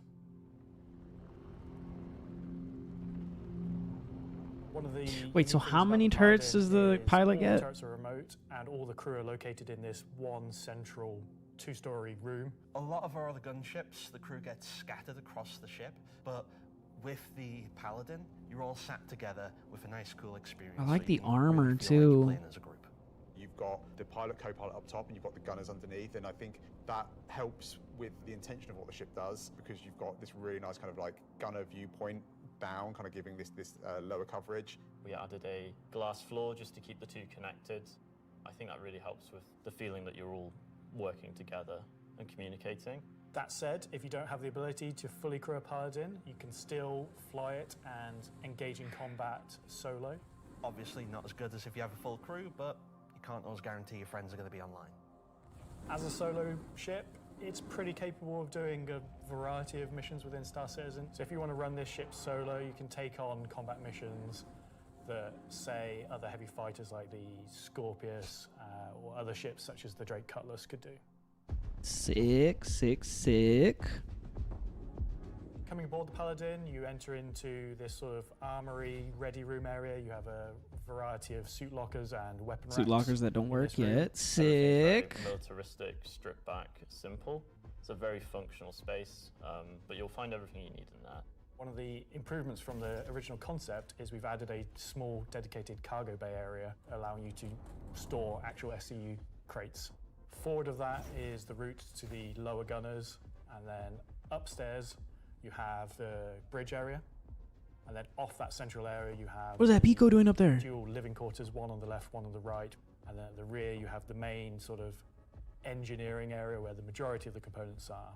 Also within the upper traversal area you also have a little breakout area with seating, food machine, toilets, etc. I think it's a very cool looking ship. I think we did a really nice job of taking what was there in the concept and adding an extra level of detail and trying to kind of push things forward. I think it hits the nail in terms of a really solid military ship. It's really complementary to some of the other ships in the Anvil lineup, so something like the Valkyrie, where you've got this big drop ship. You know, the Paladin's there just to make sure it's safe, make sure no one messes with you, and just basically scare people away. The thing I like most, I think, about the Paladin is that it's very clearly got a crew of 4, and they all kind of work and operate under the same conditions. You know, the pilot, co-pilot and the 2 gunners. They're basically Dude, all that equal on the ship. flight One toilet, everyone's gear got the looks same really style bunk. cool. When they're at work, everyone's at the front of the ship together. It's really odd to me that you called out you like that there's one toilet for 4 people. That's disgusting. Well, you know, it's you all work together. You're all You work equal together, at you work. shit You're, together. The toilet seat never gets cold. Toilet seat never gets cold. Oh, warm toilet seat. So that's the Anvil Paladin. Whilst originally military Ooh. built craft, it's the perfect ship for folks on the frontier trying to defend against threats. And talking of threats, let's move to our next ship, a replica from Hesperia. Hesperia are a high-end manufacturer. They specialize in recreating exotic and particularly alien spacecraft. Effectively what they're doing is they're remanufacturing them, making them a little bit more suitable for kind of human flight. And the latest offering from Hesperia is the Vandal Stinger. The Stinger looks cool. The Vandal are big, scary space aliens. They're like 7-foot-tall, evil war race that sort of take over, steal technology, absorb it, fuse it all together into their own needs. They are the relatively nasty aliens that you sometimes hear about and haven't seen much of yet. They also make really cool spaceships. The Stinger That does is a look Vandal pretty heavy alien, fighter but was cool. reserved for their higher tier sort of ace pilots or high-ranking members within their clans. So they're Henry Cavill's. The Stinger is a competitor to something like the FA or I guess the Scorpius. It packs a lot of firepower in quite a large frame, so it's a very, very tanky spacecraft. The firepower is almost unrivaled in terms of just both the number and the size of them. So it's there for players who don't want agility. They don't want to be in and out quickly. They want to be there brawling with big guns and taking all the hits. One thing Hesperia have done differently with the Stinger is they have done away with the majority of the bespoke weapons. They heard everyone's complaints about Bespoke. the glaive and blade and have stripped off the original Vandal weapons to allow customization for standard human weapons. With the exception of the single-size 5-gun. Because it was too well integrated into the whole, even for Hesperia to remove. All the additional weapons are generic mounts, so they can be swapped with any of the existing lineup that we have in the game. By doing this, provides Oh, that's gonna make that flexibility thing to the end powerful. user, and this is something Hesperia wanted for the civilian market. For that one bespoke weapon, the size 5 plasma cannon, functionally it is the same as the existing size 5 plasma cannons on the Scythe and Glaive, but it is a sort of Gen 2 model and wraps it in a different aesthetic compared to those models. You'll see they're very much older Vandal styling. This is much newer Vandal styling, but underneath Dude, that it is the looks same weapon sick. people That are looks using. really cool. Believable. I don't know if believable would be Our the job word, as but that looks the really Core cool. team on the PU was to take the a Stinger from the pretty Squadron ship. team and prepare it for life in the PU. We took an opportunity to take, you know, this really well-established art style and, you know, add extra details where needed. So the exterior is a real blend of these kind of hard surface, kind of rare alloyed kind of wings, and then underneath this real kind of organic structure that kind of webs all of the ship together. You know, it connects the thrusters in, it connects all the kind of underside of the vehicle and pulls the whole ship together. You can tell it's very different from. Dude, the ship looks standard very ships well that are made. Currently in the PU. If you take, for example, In terms of the like way the cockpits are function constructed. and Up the aesthetic. front, you've got this I like the big kind of barnacle looking bubble thing on it. dome The that gives barnacle looking thing? cockpit quite a Are you talking about the unique shape that? compared to some of our other ships. I and do also like gives the way it pilot looks. a unique Like it looks like an position within alien the would ship make and kind of that. gives great visibility out the front. Boarding the Stinger is a little unusual compared to other ships, obviously being alien in nature. You're going through a ramp at the rear, and it leads you kind of straight up into the belly of the ship. That's There's, cool. The ribs you know, open up. Lots of organic detail, rib cages. kind Oh, of the thrusters look strange like alien barnacles. form. Oh, I hate barnacles now that you Entry of the mention cockpit, it. The seat kind of comes down towards you, and you kind of climb over the back of it a You bit. mount like a the motorbike. seat. You're basically Hell riding yeah. into the cockpit. It feels very much like you're being like carried inside. How long the can cockpit. you? Into the I traditional. feel like there's more prone comfortable flying ways, modes but Vandal that looks pilots cool use. as well. I'm very happy with the Stinger. I think the team done a really good job of making something that But it feels looks so different, good. it Like feels the alien, design of but it. It looks really suits good. our lineup of ships and it suits our universe. I think the guys did a really good job of respecting the, you know, the direction and vision from the original Stinger and Vandal ships and Squadron. We've tried to take a lot of inspiration from movies. I'm gonna make that and more science fiction expensive. material, but I think it sits well within the Star Citizen universe. So we have Jesus. Paladin for the People's Alliance. We have the Stinger for people that really like Vandal and want to try and pretend to be them. But what about the other mysterious faction Now- we have running around? So Gray Chowdhury got You don't his have the start social skills to do it, I'm as- sorry. He was working at a cargo center out in Odin. He started being able to get his hands on some stuff that other people couldn't, items that necessarily you couldn't find on a store shelf, but you wanted anyway. I think Gray is interested in, happy customers. Gray just sees Social skills are themselves easy to as a ask. Yeah, you conduit gotta get yourself in to the door, get these dummy. things in the hands How are you of people gonna who would interact? appreciate them. And I think that his latest offering is really going to turn some heads. I'm glad you have confidence online, Mamau, but let's turn that confidence online into real life. So the That ship, way, you can actually well, get laid. We don't really know what it is, to be fair. It's what happens when someone who is a genius at aeronautics and ship assembly is given free rein. What to is do this? I wasn't even paying attention. the best of whatever they can find lying around. It's kind of cool. Put together to make something truly unique, wonderful, arguably beautiful, and just released out into the universe to see what happens. Damn, no ironclad. At first glance at the exterior of the Shiv, I think most people It's kinda cool. probably recognize there is more than a fair proportion of a cutlass visible there, but it's had quite a few changes to it. It's like a better As you look a little cutlass. bit closer, you'll start to pick out elements from other ships. You've got, main thrusters that are from the Valkyrie. Even the bits that are obviously a cutlass have had panels welded on, panels removed. Dude, is this Top wait? turret, which This now is from remote, this is from just Drake. this hodgepodge amalgamation with multiple other ships' turrets, and then the changes continue onto the Why would they inside, make where, this? Like again, in universe, sort why of would the feels company make cutlass-like, this? But then you'll find there's bits of Crusader ships just integrated into the wall instead of what was there originally. It Or has lost who made its this? side entrance, some of its cargo capacity, but what it's gained is it's gained visually more powerful thrusters. It's gained a really kind of nice set of belly thrusters. It's upped its firepower. As ever with the refined work from Gray's Market, you can Oh, see Gray's that great Market. care was taken to the health and safety to ensure that there's no trip hazards anywhere. There's like loose cables, panels are exposed. Is this like a new person If to you look buy stuff carefully, from? you'll This notice is there are, like, interesting. tools laying around in the cockpit. It's gained a toilet, Sausage. bucket. Yeah, it's Got you a toilet sausage. A second one to wash your hands. It's not an animal. It has very much taken that ethos of Drake and moved it down a level, which I think is quite an achievement. Just look at this thing. How do you even begin to describe the Dude, I would fly this thing. I would fly this thing. I wouldn't buy it. I would either steal it or create it, which is cool to think about. Like when they start Something making new and fabrication, different for Star Citizen. Where did it come from? be pretty cool to make I'm not this. gonna answer that. Just Nope. nothing. Just No comment. Gray goes to places and talks to people. I mean, there are just many ways to find these things that, What's up, Jadu? Are they legitimate? How are you today? Manufacturers? No. Are they operating on the right side of the law? Maybe not, but money's money. Does Gray have a motto, an ethos to live by? It probably comes down to don't ask where I got it, don't ask how we got it. Don't worry about it. Just ask if you want it. I think the Looks ship like a is Cutlass for got remade to someone be a that's good looking ship. for It something kind of a bit does, yeah, different, man. a This bit great away guy from the knows what he's norm, but talking just something about. that's unique.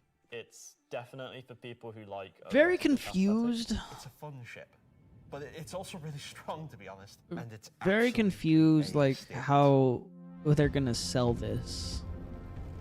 Because they're Happy with gonna the free sell ship this. offerings. They are I obviously like it. very combat heavy. There's something we wouldn't Feel a little normally dirty release that they're all at selling once, that. But honestly, all of them are Home a enjoying the different weather? statement, and they're all cool. As always, super Still excited raining, to it's release these nice. ships into the game and just see how players react and play with them. It's always fun to see the quirks and the shenanigans that people get up to with them. So that's Talking Ship for another year. Yeah, you gotta do the thing with Lexi.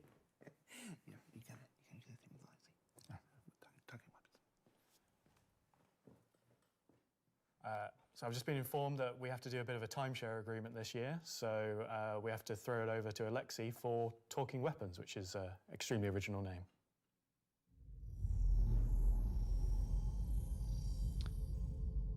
I want to go home and drink tea with a blanket. You want to give your blanket tea as well? I'm talking about the new edition that come out in October. The non-weapons. Hello, my name is are Alexei. essentially the weapons Камер that Стов. does not have a manufacturer. The weapons До that you свидания. can think of that were I am made by Boltman, but I am space different. pirates. Little Boltman. Gray sells whatever he can sell. Sometimes he gets his hands on some weapons that come from unknown origins. He will sell things that no company in their right mind would ever make. These are tea the for most blanket. kind of like scrappy and taped together and the most kind of like pyro-ish weapons that you can It kind of feels like a, I don't know, like a cop out for that weapon. Launcher, I don't. the LMG, and the long-awaited Space AK. I think this is the one that I want it. in demand, but I've been politely. That's why they got Alexei to come out first. They're like, it's good. It is Space Kalishnikov. Yeah, da comrade. Have it. Try it. It's good. Work any environment. See on the top of the art, there is a bolt that cycles the rounds, and You make this that react goes into a off YouTube with video? the Yeah. ballistic shot, but it does not go off with the energy shot. I mean, and it's kind of weird because I'm live a streaming it really on fun YouTube right way now. of making a weapon work in kind of like a scrappy. I don't know how much of it would glued turn into a together video kind that's of, not already just this whole thing. You know what I'm saying? I don't know how that works. I don't know if I should do The that. LMG, this thing is a really fun. I missed a lot because League. Oh, okay, yeah. Oh, I mean, it's gonna be posted. It's gonna be a live stream that you can review, but also I can post a video, which I'm not sure how that works though. Because it's maybe I'll just leave it as a live, but you can watch the live. Or if I can crop it and turn it into a video, it's still technically a video as soon as the live ends though. So I'm kind of confused by that. You know what? We made all these really. Dog, I don't care. The AK in space fancy is sick. guns, and some people just want. I want a slow firing rifle. Give me a scrap together box that fires the biggest thing you can possibly find. Give me a bolter. We don't have a rocket launcher of this caliber. It will be 3 grenades straight together that you pull into the tube. Dude, this is and some fire towards your this is enemies. some The cool part insurgency about it, shit that I'm it will kind of have here an for. arming distance, so you'll not be able to just point it towards an enemy. It's also going to have a lot of spread. So essentially, you're going to have to get very close with your launcher to be able to blow up ships with a single. Dog, that is so cool. You've got the tube on your shoulder. I don't care. That is so cool. That is literally taken from real world shit. People just like scrapping together things to fight greater forces. It's in the spirit of being a tube that you can't use the aiming apparatus. That is and so you just kind of cool. like, all right, I think that's the middle of the screen. I'm going to hit it. It's in the spirit of being a tube. British people. A tube. A We're rangefinder? gonna talk about binoculars. Binoculars are really cool. We don't have anything like this in the bursts, and I think it will be really convenient to use something that's dedicated to look for the things, especially far away, instead of using your sniper scope, for example. Will the binoculars have glint? I'm not aware of this one. Probably. I like this guy. Binoculars I am are not aware of this. Something that I you do need not to know. be aware of. It's really funny because obviously, due to Glintgate, as I beautifully internally call it, basically there was a lot of community feedback, basically saying like, "Oh, I really like spotting people. I really like playing a spotter," and essentially I was like, "Oh, this community wants to be able to spot people from distances, and what can we make gadget-wise that doesn't require new features?" And it was like binoculars, and I prototyped a thing which essentially was just a scope in a hand. And it worked. So we've got some really cool binoculars coming that allow you to spot people from distances. That's pretty cool. And I mean, how much damage do the binoculars do? Depends on how you throw them.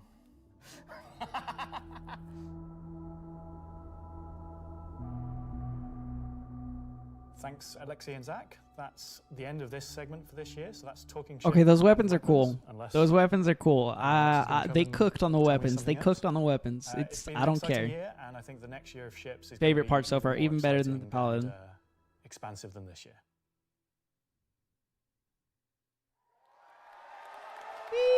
Ew, dude, I want to go to a bar like this. Look how cool that is. I want this to be like a permanent bar. Well, That is an eclectic bunch of combat ships for the verse. And they're all available right now up on the RobertSpaceIndustries.com store. Also, any minute now, there's going to be a PTU drop that includes all 3. So you can fly them now ahead of their release next week when Alpha 432 goes live. 3 combat ships. I wonder if they'll have any additional... The Paladin at Sausage we're getting online next week. That's a hint. We're revisiting the All right, game. what else We're can I going to be show? there for when it there's crashes. merch. It's going to be great. We've got these cool new Levski desk mat things. Oh. These are always popular. That's actually pretty nice. There's some Levski metal posters on the store, and of course, love them or hate them, but you can't avoid them. There's this cool new Wickelow's Emporium t-shirt. Yeah.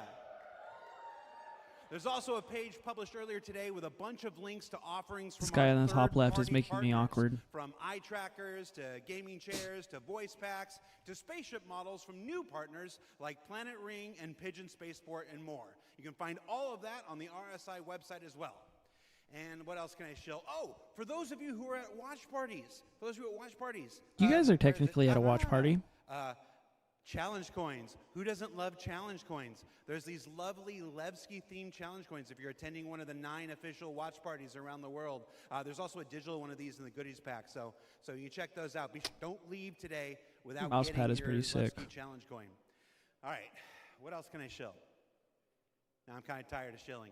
All right, let's find out some more about where we are. Simon, can we move? Can we do it? Oh, yeah. Look at that. Okay. Here we go. Ooh, dude, there's a Star Citizen hat for $15. Oh, That's my best angle. my big ass I had to head. be careful. Last year, Small, I took mediums 3 are steps only and available. tore a muscle. All right, so this is the 9th floor of CIG Manchester's Manchester office. That's I thought they were in Oregon. This is the room where we have lunch every day, and if you get here early enough, croissants. If the weapons team hasn't Croissant. stolen all of them. Over here, we got some cool mannequins representing different aspects of the game. You got the ever-present, Hurston security armor over here. That's really Where's cool. Henry? You got your Duster's armor right here. You On a got coin. this guy from a game that we're not talking about today. Marine armor. Is that yeah, Mark it's all Hamill? pretty cool. And then when you come over here, Also, why aren't they talking, dude? If they're not talking about pits over there for people who Squadron need to test that 42, kind of I have a feeling they're waiting for like a big Krigeri, mainstream Bengal game carrier. Come event over to here, talk shoot it, about shoot it. Go gamer down, go down, awards go down, or watch this, very cool. whatever they're called. Can you see me? Oh, that's cool as hell. Hi, Mom. All right. So Hello, yeah, sweetie. You look so handsome over there. What are you doing, Richard Towler? All right. I thought John went to Washington, D.C. Let's see, what else we got? We got a cool Voyager bar here. This is where we get all kinds of breakfast goodies, coffee, stuff like that. Hey, who remembers the big coffee controversy of 2016 where everybody took their Reddit and pondered the pizza. question, do devs deserve coffee? I do. You want to see what next year's big controversy is? Check this out. I'm going to come over here. Do devs deserve coffee? Welcome to the Stargarita machine. Yeah. Ooh, fuck me up. Fuck me up. Let's go. Do devs deserve frozen deliciousness? I don't know. Go to Reddit and let us know. Why is it liquidy? All right, let's see, let's Why go isn't over it slushy? Competition. Oh, competition winners. We have the list of competition winners. Can we put that on the screen? Yeah, sorry, competition winners. Remember the competition for the Citizencon winners? The people made the videos, and we gave them a Kruger L21 Wolf. We actually have the names. They're behind me. Look.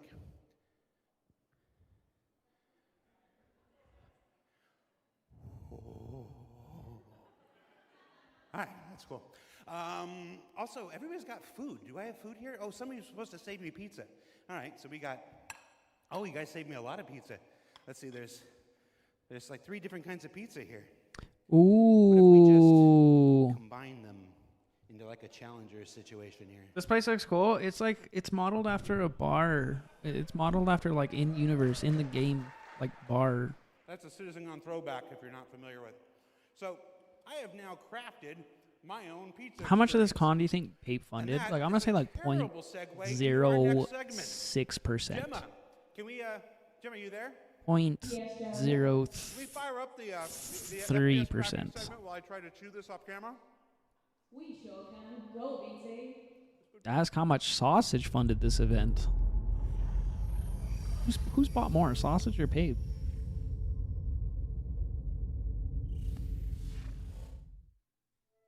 Star Citizen, at its heart, will always be an enormous sandbox experience. There he is. Where you can set out to tackle the universe in whatever ways you want. But that doesn't mean we can't shape parts of the universe here and there to better suit our needs. That goes for both you and us. Let's start this part of the show with a look at how crafting is going to change everything from resource gathering, refining, and even combat when it comes online in the next few months. First version of crafting. Sir, that's a thumb, not going to be quite small in scale. We're going to use it as a kind of concentrated effort to allow the players to experience the initial UI, the flow of gathering materials that have different quality. Okay, dude, it's crafting. It's crafting. I want to do this. Items which are better than what they have. Second most British lad I've seen today. The first version is going to be primarily FPS items that you can craft, weapons and armor. 3D printing. Oh, Power Rangers. Star Citizen, crafting is our primary progression mechanic. Star Citizen isn't your standard MMO. We don't have levels. No, it is. We have ships, we have gear, we have things that you create in the world, you perfect, you research, you improve. And those items, those ships, those vehicles, the armor and weapons, that's how you progress in Star Citizen. Crafting isn't just a progression mechanic for creating new items. It's also a fundamental change to how we handle resources in the game. The materials that you collect, how you refine them, quality matters. This might be big. Crafting the weapons, you'll be able to have some quality materials to influence the item stats on those weapons.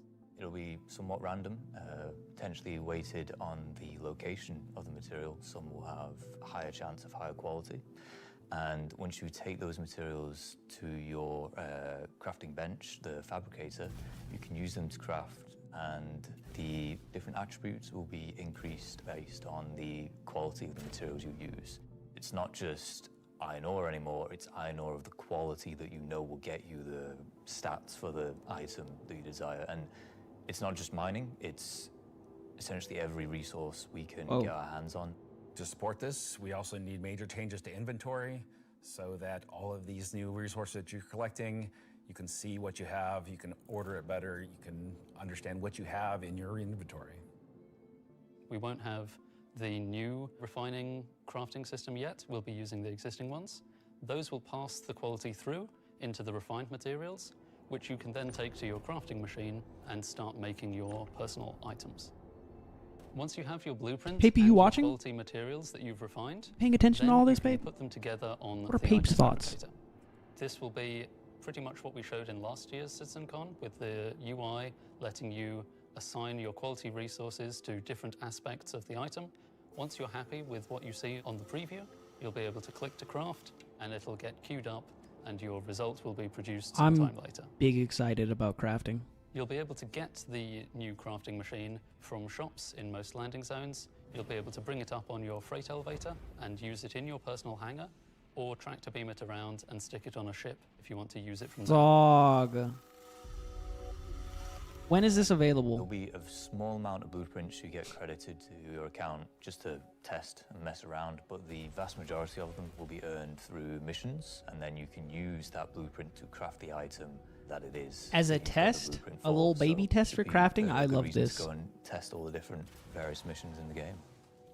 The I love advantage this of crafting idea. your own items is that they'll be better than anything that you could buy from shops. You'll be able to increase and improve item stats that are relevant to your gameplay. Maybe That's a your cool gun ass will shoot tattoo. faster. Maybe it'll do some more damage, or your armor will have greater resistances against That environmental armor's effects cool. That or armor's incoming cool. fire.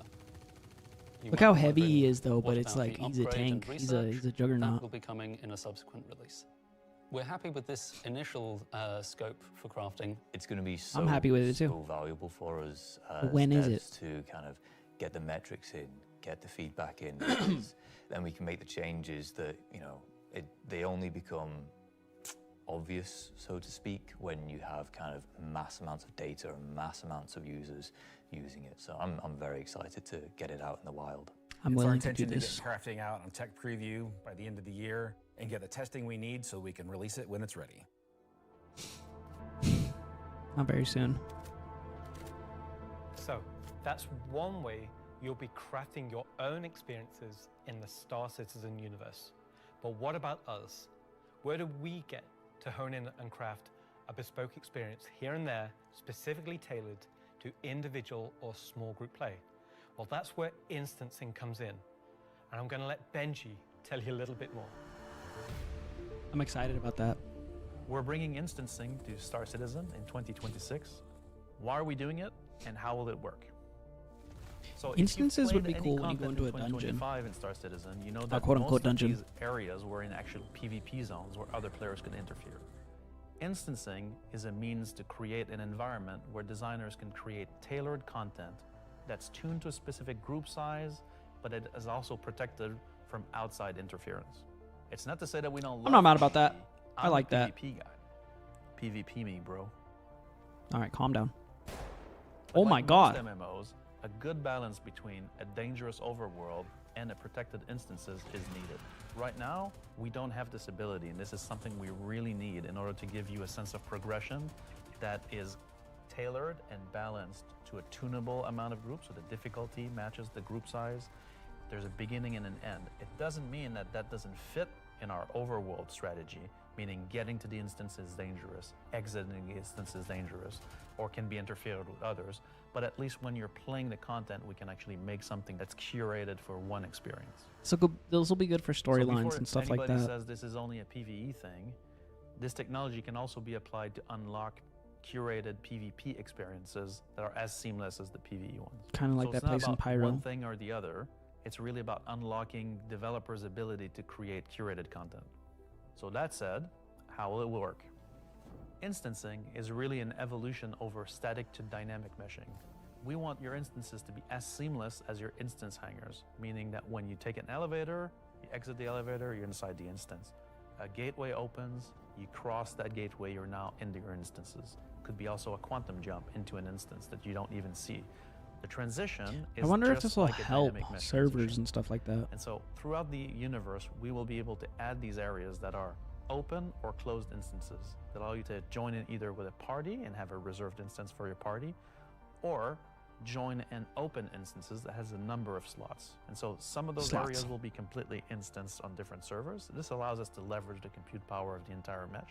The closed ones will be really to drive one piece of content. You enter and exit seamlessly, just like we do with your instance hangars currently. Let's go and find out what one of our first instances will be. I think that's a smart decision. We're closing in on like the 20-minute mark of the presentation. Which created a gameplay scenario where the player had to run through Some stuff progress might get through juicy now. Tested islands of origin. This was a high-paced, high-intensity event, but it struggled a little bit from its technical execution. But now with the introduction of instancing, it gives us an opportunity to evolve it and modify it and make it better for you in a small group to work through that activity.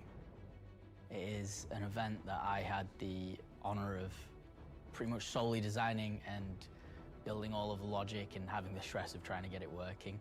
Agent Dooley from the CDF puts the call out for volunteers because basically the Nine Tails have taken over sort of a cluster Naruto fans? of floating platforms in Orison. And you are there to kill these sort of lieutenants of this terrorist organization and take back control. So Oh, in our wait. current thinking, Wait. Siege of Orison is designed for about Oh, 50 they're to making 20, Siege of Orison actually playable? You, your friends or your org will go in Oh. and sort of dedicated roles. Some of Excellent. you might be the tank who brings in the heavy weapons and sort of pulls the fire.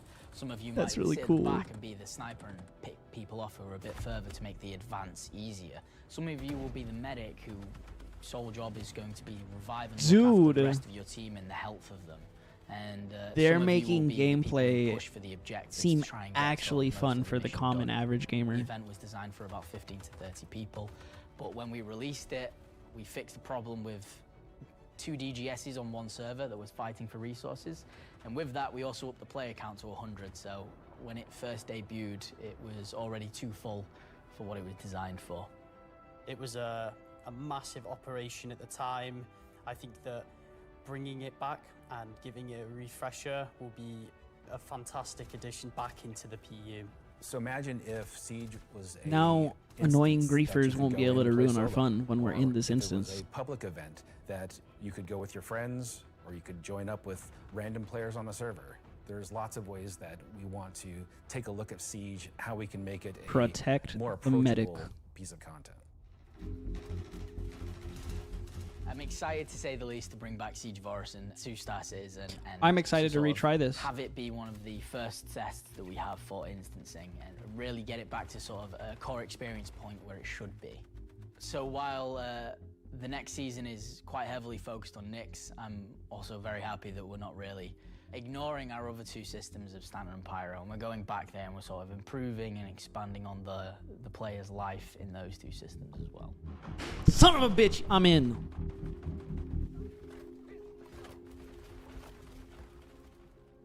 Yes, and while things like Genesis, interstellar hauling, crafting, This looks good. Siege of Orison, This looks and good. more will reveal next year, will continue to bring life into the existing universe outside of Nyx.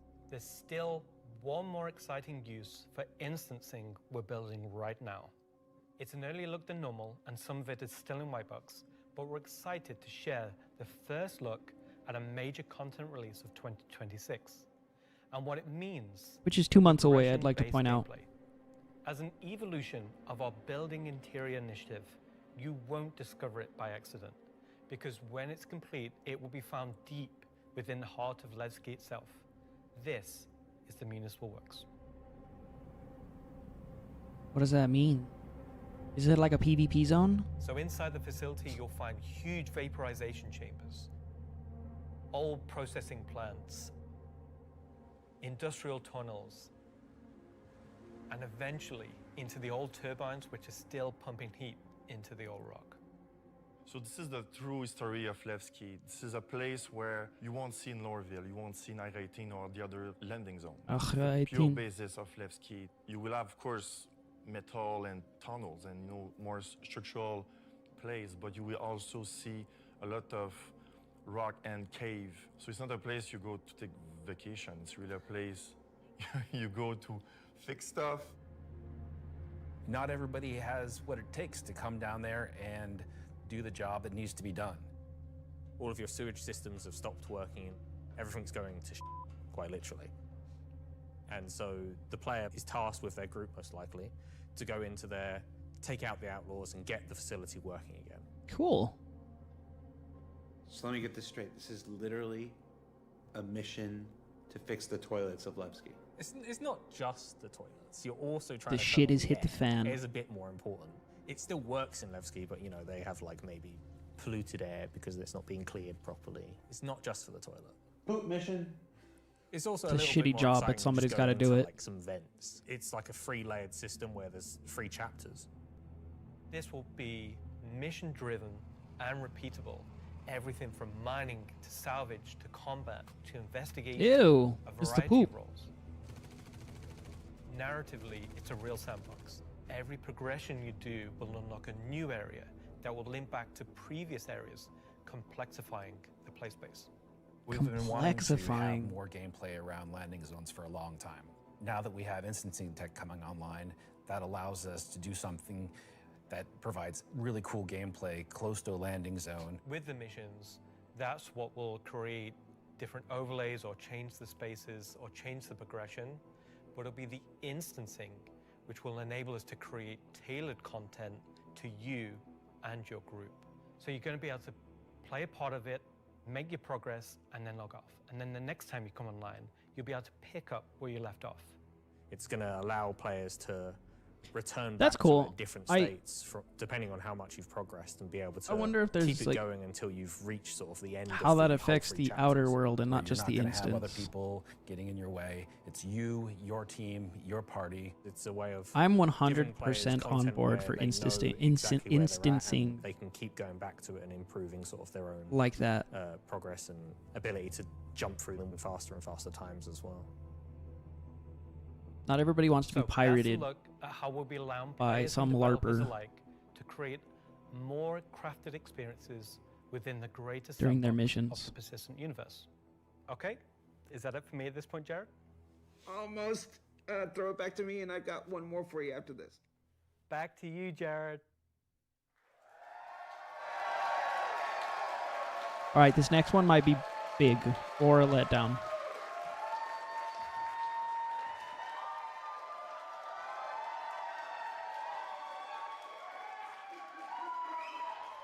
They got Twitch and YouTube chat pulled up. Excellent. Everybody's really excited about the year ahead. So that's a brief look at some of the ways in which we're allowing you and our developers to craft a more curated Star Citizen experience. Now, at this point in the show, we are in the home stretch. We've got only one more segment to go. But before we do that, we wanted to check out. We said earlier in the show that we would look at what you were saying during the show. We looked at how to put YouTube comments on the stream, and it was immediately apparent that we were going to lose our broadcast license. So we're not going to do that. I don't want to do we that. did find some social media stuff on Twitch though, or not Twitter, X. What is it called now? Let's see what this says. Twitter. It's called Twitter. If anybody calls it X. I'm not wearing my glasses. Oh no. Oh, time to suit up. Let's go get them, says Ubu. I really should have worn my glasses. Cue the bagpipes. That's the other game, Charlie Oscar. Let's see. Nice to see you live, Jared. Mom? Let's see. First Citizencon after playing for almost a decade in Austin. Oh, nice. Straight out of Klesher, back to the Hex. Photos from Leicestershire. How do you say it? Is that Leicestershire? Leicester? Leicester, mate. It's fucking Leicester, mate. Come on. It's the farmlands of the fucking UK. You got all the hillbilly UKs down there. All they farmers. I don't know. I turned Arnold. Sean Tracy, can we get that in game? Just that, exactly. Just scan that, put that in game. All right, so that's a few reactions we're seeing on social media right now. Before we get to our big finale, or the thing we're going to wrap up the show with today, I did want to talk a little bit about big Citizencon versus digital Citizencon versus what we're Are we doing like today more with big Citizencon. Citizencon or little Citizencon? Every year, Citizencon is a monumental task for any number of people, whether that's development, marketing, the support teams, the Jared. platform teams. Everybody comes together to make this thing happen and go off, hopefully without a hitch. And so far, we've been doing all right, other than some stuff in the room here. You know who you are. They had to know. But doing Citizencon is not always the easiest thing for our developers. You might not assume this, but most game developers are not social butterflies. They tend to like to sit quietly in the dark at their computers. Dude, who sits on their computers all day long? They're freaks. To a world it's like this. Absolute and then freaks. I come in all happy and like, hey, you want to be on video? And they're like, no. And I'm like, it's in your contract. And they're like, oh yeah. So we thought, we usually do it behind the scenes afterwards, but we thought we'd do a little bit of it here. The folks in the editorial department put together a brief montage of some of the more candid moments from the filming of Citizencon over the last couple of weeks. So we're going to spend 2 minutes and take a look at that. Let's see what they put together. How many Citizencons have you performed in now? Performed? Just the one. Nope, my first one. Bald man, bald man. British man. A few. 8. Bald man. Or 9. Maybe 9 or 10. Never. Man. A lady. I don't know, man. Did you like doing it? Yes, I was completely terrified. It was good. A bit stressful. The first live one, I was a mess. Weird combination of going from insane highs to insane lows. Live ones. Because? It's over. The live ones are pretty special. Pre-samp's always fun, but the live events are special, aren't they? Remember we were at that weird crack house in Ancoats? Right. I like the live ones. Oh, I mean, I love these digital ones. These are the best. Every time I've done it, it has been a digital one, and I'd like to do one on stage. Is it because you have a restraining order against you, or? Didn't know if I was going to be sick, if I was going to lose my stomach. How hard is it to keep your eyes open on stage? That's not a problem with the lights. They're kind of, I'm realizing through this sentence that I'm closing my eyes as I speak. Do I do that a lot? I am a very shy individual, so That's this is funny. me just trying to get out of my shell. All right. Getting the crowd to react to the ideas that we've been working on. 10 minutes coming up. Maybe something cool. Waiting for something amazing to happen. I can feel your passion from here. That was quiet. Cut the camera. Counting you down, like, you've got 30 seconds. I'm like, do I stand up? Do I sit down? Do I drink? Do I not? Do I talk? This will be the best one yet. That's right. Because it's nice and short. Is this all supposed to be usable content? Because I could be different. No. Of all your nicknames, why is Moist Master your favorite? Oh. I think you mean least Hey, favorite. yo, because it has the word Moist moist Master. in it. I mean, come on. You know why he's named Moist Master. Sounds good. Could do All with right, one. let's get started.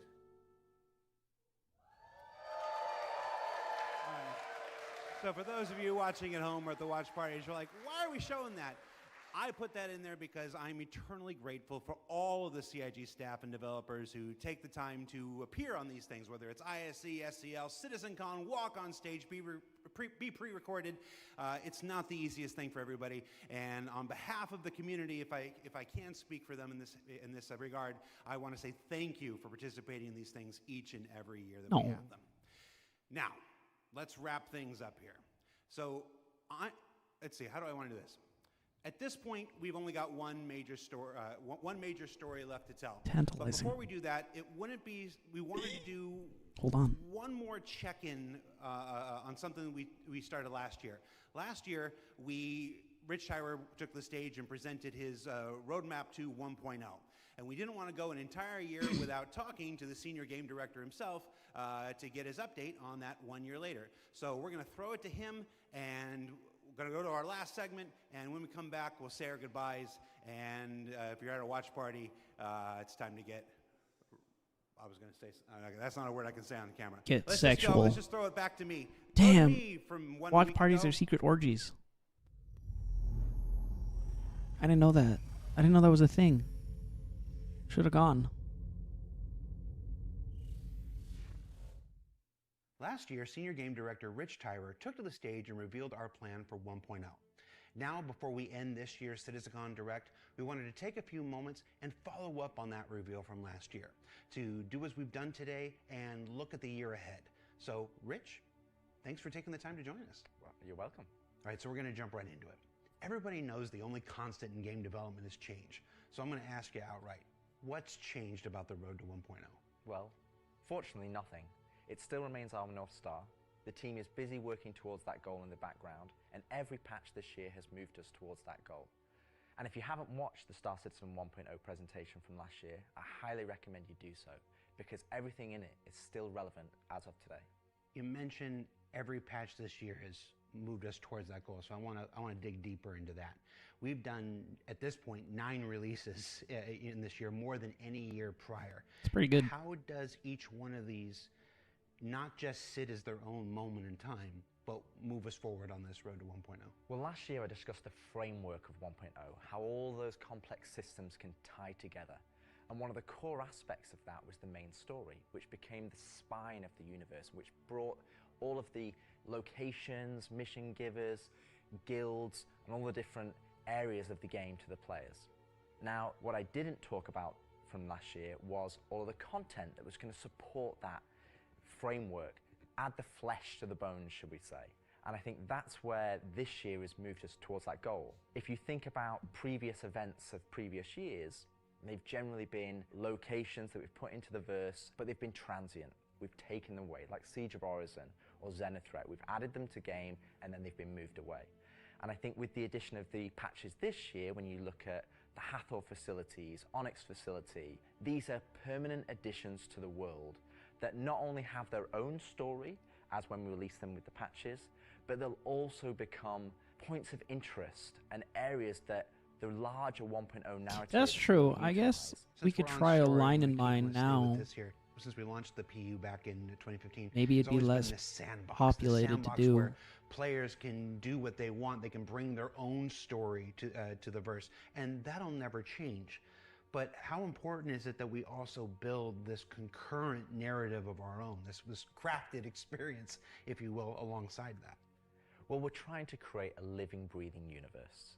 And that includes both the player stories that you mentioned, that they can go and enjoy and create their own memories together.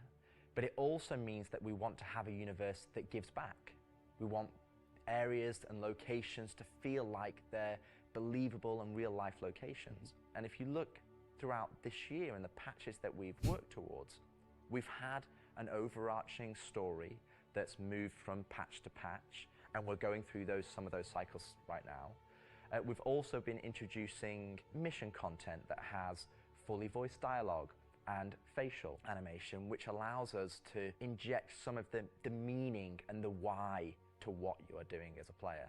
And I think story is integral to Star Citizen as a connective tissue that ties all of these different complex systems together, because it takes players on that journey throughout the game.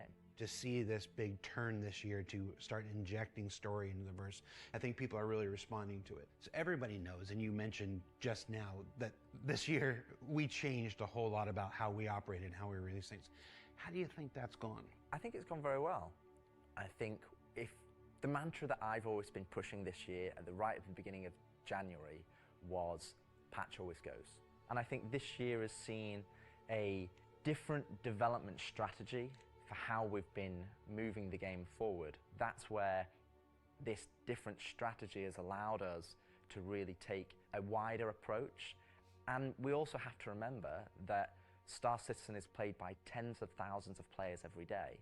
And while we have lofty future goals, we still have to make decisions right now that make the game fun for the people that are playing it all the time, playing it as their daily game. If you look at previous years, Those we've had to freaks. hold the patch back, we've had to make concessions, mainly due to around a feature may not have been ready or right to go into there. There were 3 months, 4 months, sometimes 5 months between patches. Exactly, and I don't think that's good for anybody. I don't think it's good for the players. I don't think it's good for the development team. I think it's better to have regular cadence of drops. One good example is this year for A Line of Mine. People probably don't know, but A Line of Mine, when you turned on the laser, it was actually supposed to reveal the sandworm Valakar. And I played it, and it didn't hit the quality that I wanted to go into the game.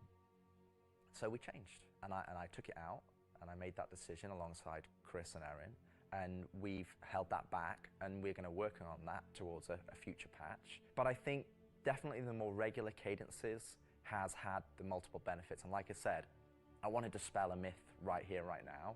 Like, features are still being worked on quite heavily in the background, from radar and scanning, FPS, the new quantum, to inventory, engineering, What about crafting, and all of those features. larger chest size in video games? Very, That way it's soon not for woke. players to get their hands on. And, I'm going to be honest, I'm not going to sit here and say that if I was You know to what I go back mean? to the start of the year, I would hope that we would have released more features. But I also think every decision we've made this year has been through the lens of making the live experience as stable and as good as possible. Absolutely. All right, so that's a bit about the year before. And the year before has been, I've said this before, I've said it internally, I've said it out there, I'm going to say it right now again on camera. I think this has been the best year of Star Citizen ever, and I'm willing to look right into the camera and say that. The player numbers are up, engagement numbers are up, the length of the play sessions are up, bug numbers are down, 30K is gone. It's been a solid year. But Citizencon isn't Citizencon without talking about the future, so I want to move us to the future. We've talked about story, we've talked about this more diegetic, immersive universe and adding voice lines and stuff like this. But where do we go from here? Obviously that continues, but what more are we going to do to make this universe seem alive and real and breathing? I think the biggest thing is to start having that conversation be two-way. So if you think about this year, like you mentioned, we've been having fully voiced NPCs, but a lot of those missions and those NPCs, they're talking to you, they're talking at you. Right. You don't get to talk back to them.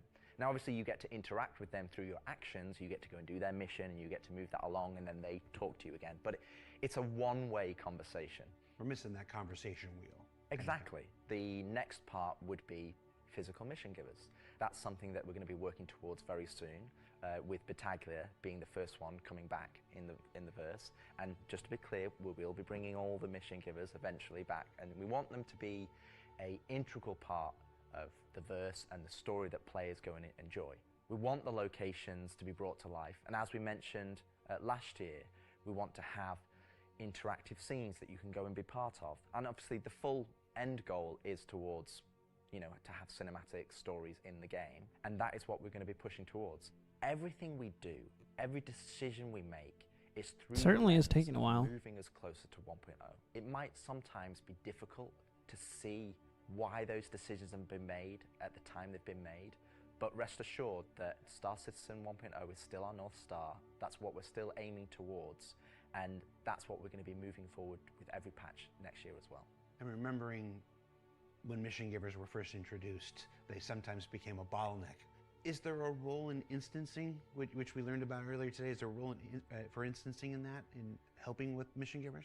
Yes, partially. It will be one mechanism that will allow us to have players go to their own individual area of the verse, have that conversation, and then go and continue on into the open world environment. So I think that's where, when we look at instancing provides us one tool that allows us to remove that bottleneck and provide a more seamless experience.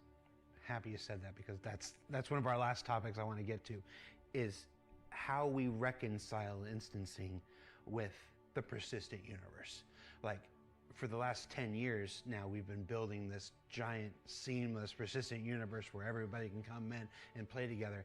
And it would be easy to have a first instinct reaction to the idea of instancing and say that's antithetical to everything that Star Citizen is. But you mentioned last year these 3 pillars of building Star Citizen in the PU, and I want to know, you said nothing changed, but I want to ask you about this specifically. What are those 3 pillars again, and how does instancing fit within the greater design of Star Citizen? So the 3 pillars I mentioned last year were open world. That's just like the missions you love today. You can go and play, there's other players there, and you can go and enjoy that together. Then we have instancing, which I'll talk about more, but similar to municipal works that we've talked about previously. And then the third pillar was dynamic content, which would be content that's generated by the activities of the players.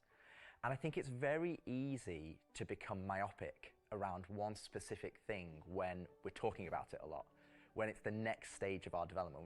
And I think you could reverse it. If we'd have made a game that was all instance, and then I'd come on camera and said, hey guys, we're going to start doing it open world, it would be like, oh, is the game changing? Are we doing open world now? Is open world the new North Star that's going to take us this way?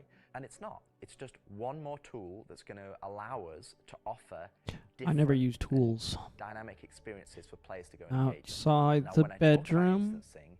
Instancing isn't always what you'd imagine as a solo instance experience where it's only just you. We're going to have several different versions of instances. Some are going to be closed instances, which will be like the new player experience. We'll be able for you to go in by yourself, for us to teach you the ropes in a safe environment so that you can understand how to play the complex game that we've made. But we'll also have open instances, like a cantina or a bar, where we might say, hey, we only want 50 people to come in here because we've got mission givers and we've got other NPCs for you to talk to, and you would just walk in and it would be seamless. You wouldn't know that there was an instance, it's not going to get a loading screen, you would just seamlessly walk into that location, it would be full of other players and NPCs, and you can go and enjoy the content. And that's, I think, something that instancing is going to provide us. It's going to give us a tool to offer different dynamic content, or curated content, as I'd say. It allows us to create experiences that are different to the open world experiences that we've already made. And it's not to say that we won't continue our open world development or only do instance content. It's going to be a mix. And like I said, this is one of the pillars that will move us towards 1.0.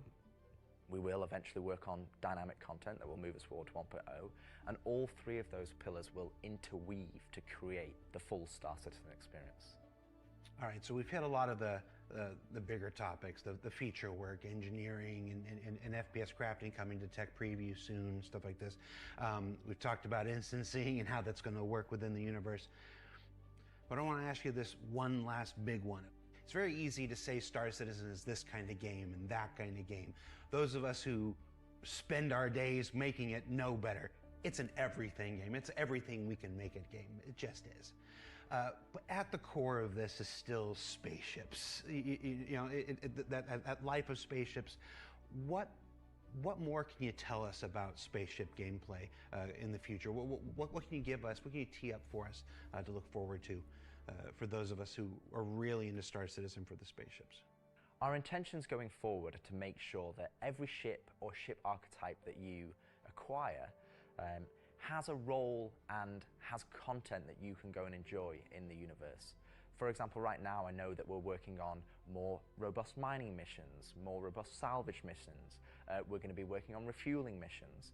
And we want to make sure that each and every one of the ship has a purpose and has a reason to exist in the game. That's from the smallest Argo MPUV, as well as ground vehicles, all the way up to the large capital ships. We want to give them purpose. And I think it's something that we are absolutely aware of. We want to make sure that we're building that spectrum of content to allow players to go and engage in. And I think 2026 is going to be a very good year for Star Citizen. And I think there's going to be something that's very interesting and something that a lot of people have been waiting for. But rather than me spoil it, I'll let Ian and the team go into the details on that. He had a twinkle in his eye. Ian, take it away. Oh, there's more. Oh, there's more. I mean, yay, there's more. Hooray! So the persistent universe has existed for over 10 years now. During that time, we've created lots of gameplay systems, we've added hundreds of locations, we've added lots of mission activities for different purposes: combat, cargo, mining, salvaging. But for combat ships, the only thing you've been able to do is fight other combat ships. In 2026, Makes sense. this changes. We're going to be delivering a spaceship-focused activity space which incentivizes the use of different gameplay roles. These are going to be scenarios where you're going to have to plan and strategize and create operational tactics to overcome your objective. So what do you you're mean going by to that? see is very early. It's early in the pipeline process, and it's going to come online about mid next year. But we're really excited Allegedly. about the content we're creating. So we want to share with you a super early look at what we're building in a space we're calling Tactical Strike Groups. Tactical strike groups. Is this like... The People's Alliance are still trying to get to the bottom of what this new faction is really doing in the Nyx system. They've sent a capital ship to check out a station and run it into more than they can take care of themselves. Unfortunately, that team came under attack and members of their groups were taken hostage. Now they've reached out to Intersec, who've reached out to you to help recover the pilot. Of course, it's unwise to do this alone, so you'll need to put a team together to attack the station. I'm putting together a team. Oh shit.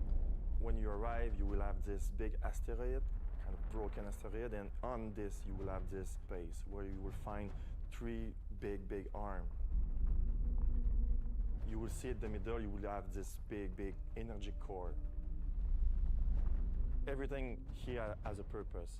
It's not just for the show, just something nice to see. You'll see a People's Alliance owned Idris that's just on the outside, and it's going to be getting harassed by this unknown faction that you have met before. So your first objective here is... This looks to cool, ships. but... There'll be waves of these ships. So How is this whether different you from a want different your mission? light or your medium or your heavy fighters, whichever playstyle you prefer.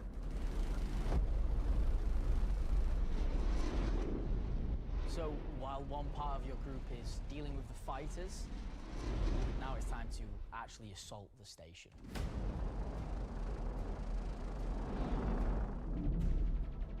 This station has been outfitted to resist all of the obvious way of attacks. Somehow they've incorporated Vanduul capital ship killing turrets. These turrets ignore small fighters, and they have the firepower to destroy even the biggest capital ships. Your Polaris and your Idris, if you get it close, it will get shredded. The idea of these is so we can sort of make it so we can mix up that ship combat, and not everyone can just bring the biggest ship and win just because they have the biggest ship.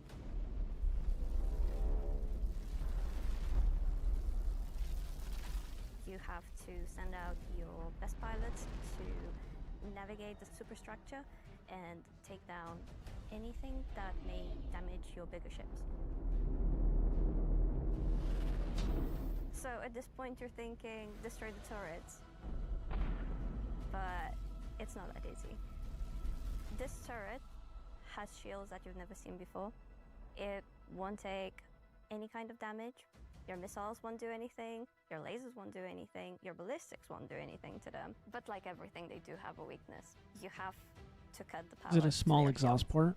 To do that, that actually brings you to your first objective, the power relays. So the exterior has a number of power relays that are holding the doors closed so that you can't get in. You have to find them, you have to target them, and you have to destroy them.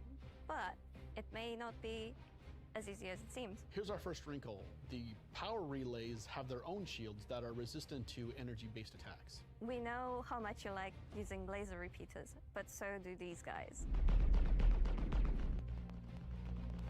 Capital ship can't get close enough because of the turrets. So ships with explosive or ballistic ordnance will be. So Star Wars, yeah, we need a small exhaust ships port. like your Retaliator Kill. or Gladiator, or even another fighter with ballistics loadout. That's going to take you a while. Torpedo away. Why did he just fly right into it? Once the power relays have been taken down, the station opens up. And this is where things get really cool. Now it's time for you to fly your ship inside the station. Yeah, you, in your ship, fly into the superstructure of this station. How cool is that? Kamikaze? Yeah. It's like it's not going to be enough. This is a proud dad moment. Godspeed. We're just going to call it what it is. It's a trench run. Trench run.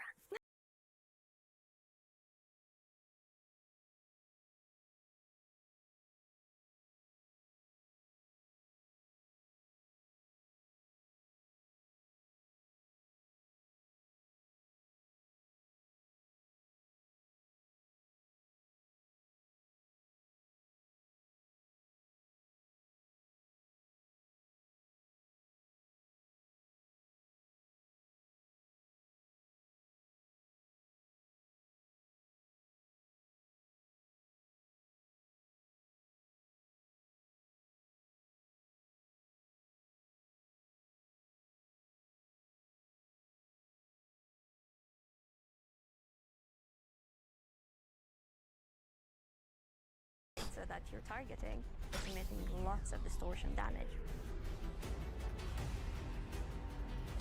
So once the cooling units are out, that exposes the core to overheat, which means that you can attack.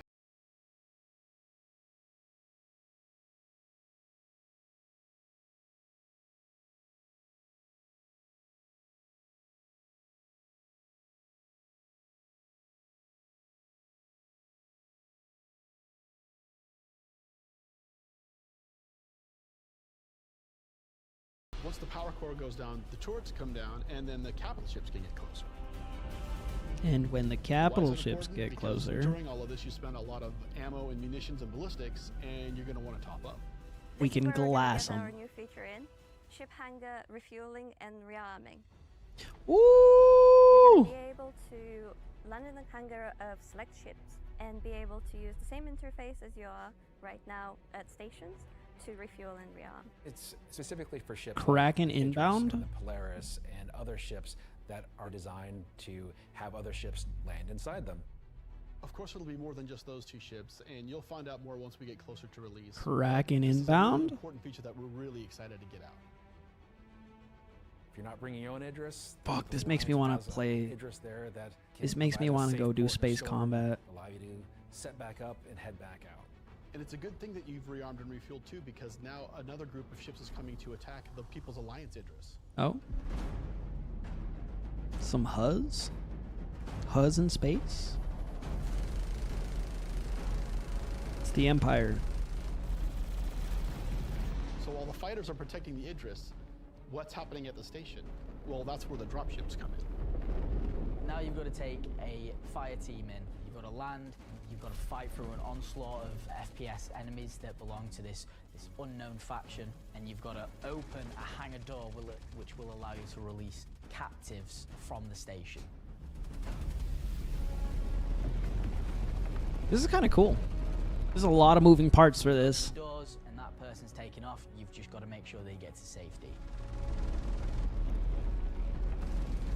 Paladin pretty good for that. So at this point, all of this sounds pretty simple, but there's an additional complication. So up until this point, it's just been you versus the enemies in the station. but the enemies in the station have their own enemies. This makes me want to hop on and work on my ace pilot skills. The Vandal neighbors who really But don't yeah, like the these guys cinematic. for some reason will come in and wreak havoc Cinematic on is cooking at least. They're not going to discriminate between you and the station. They're out for blood.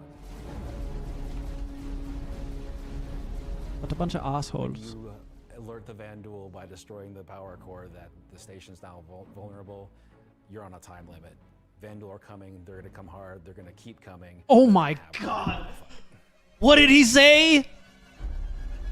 How much are they coming?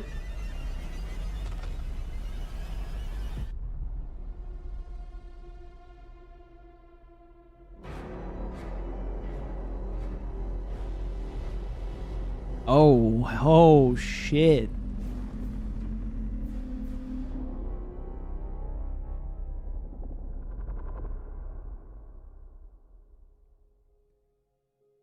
That was sick. That was sick. I'm personally so invested, and in the future, we can use this to expand on. So I hope you're all just as excited as I am for tactical strike groups. They're gonna be fantastic. I'm always excited for the idea of Star Citizen. Sometimes less excited for the actual experience.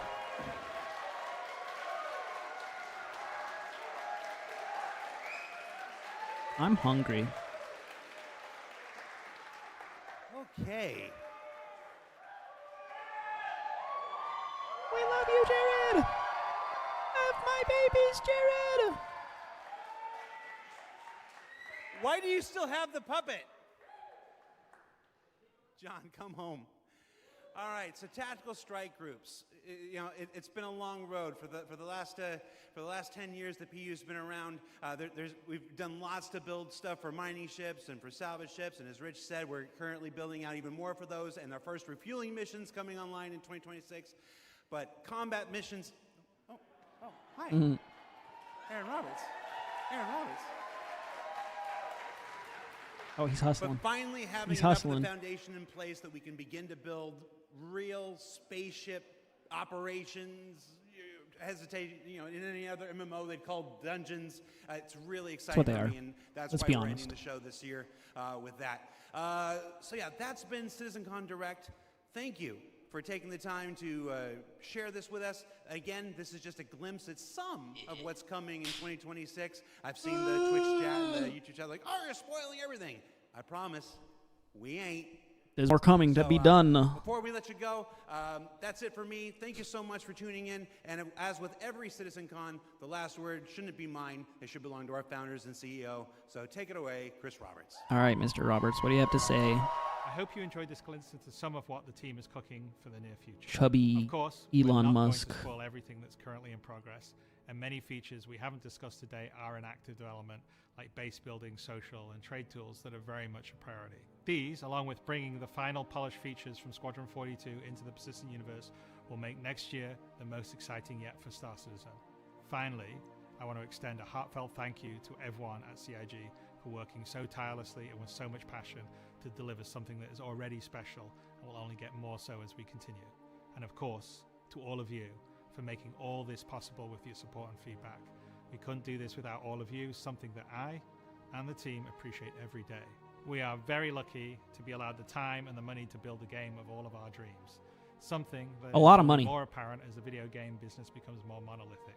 We are one of the few large independents left standing, and there is no way we would be allowed to dream as big as we are on an original game and take the time to achieve that dream if we were part or funded by any of the few remaining mega game companies.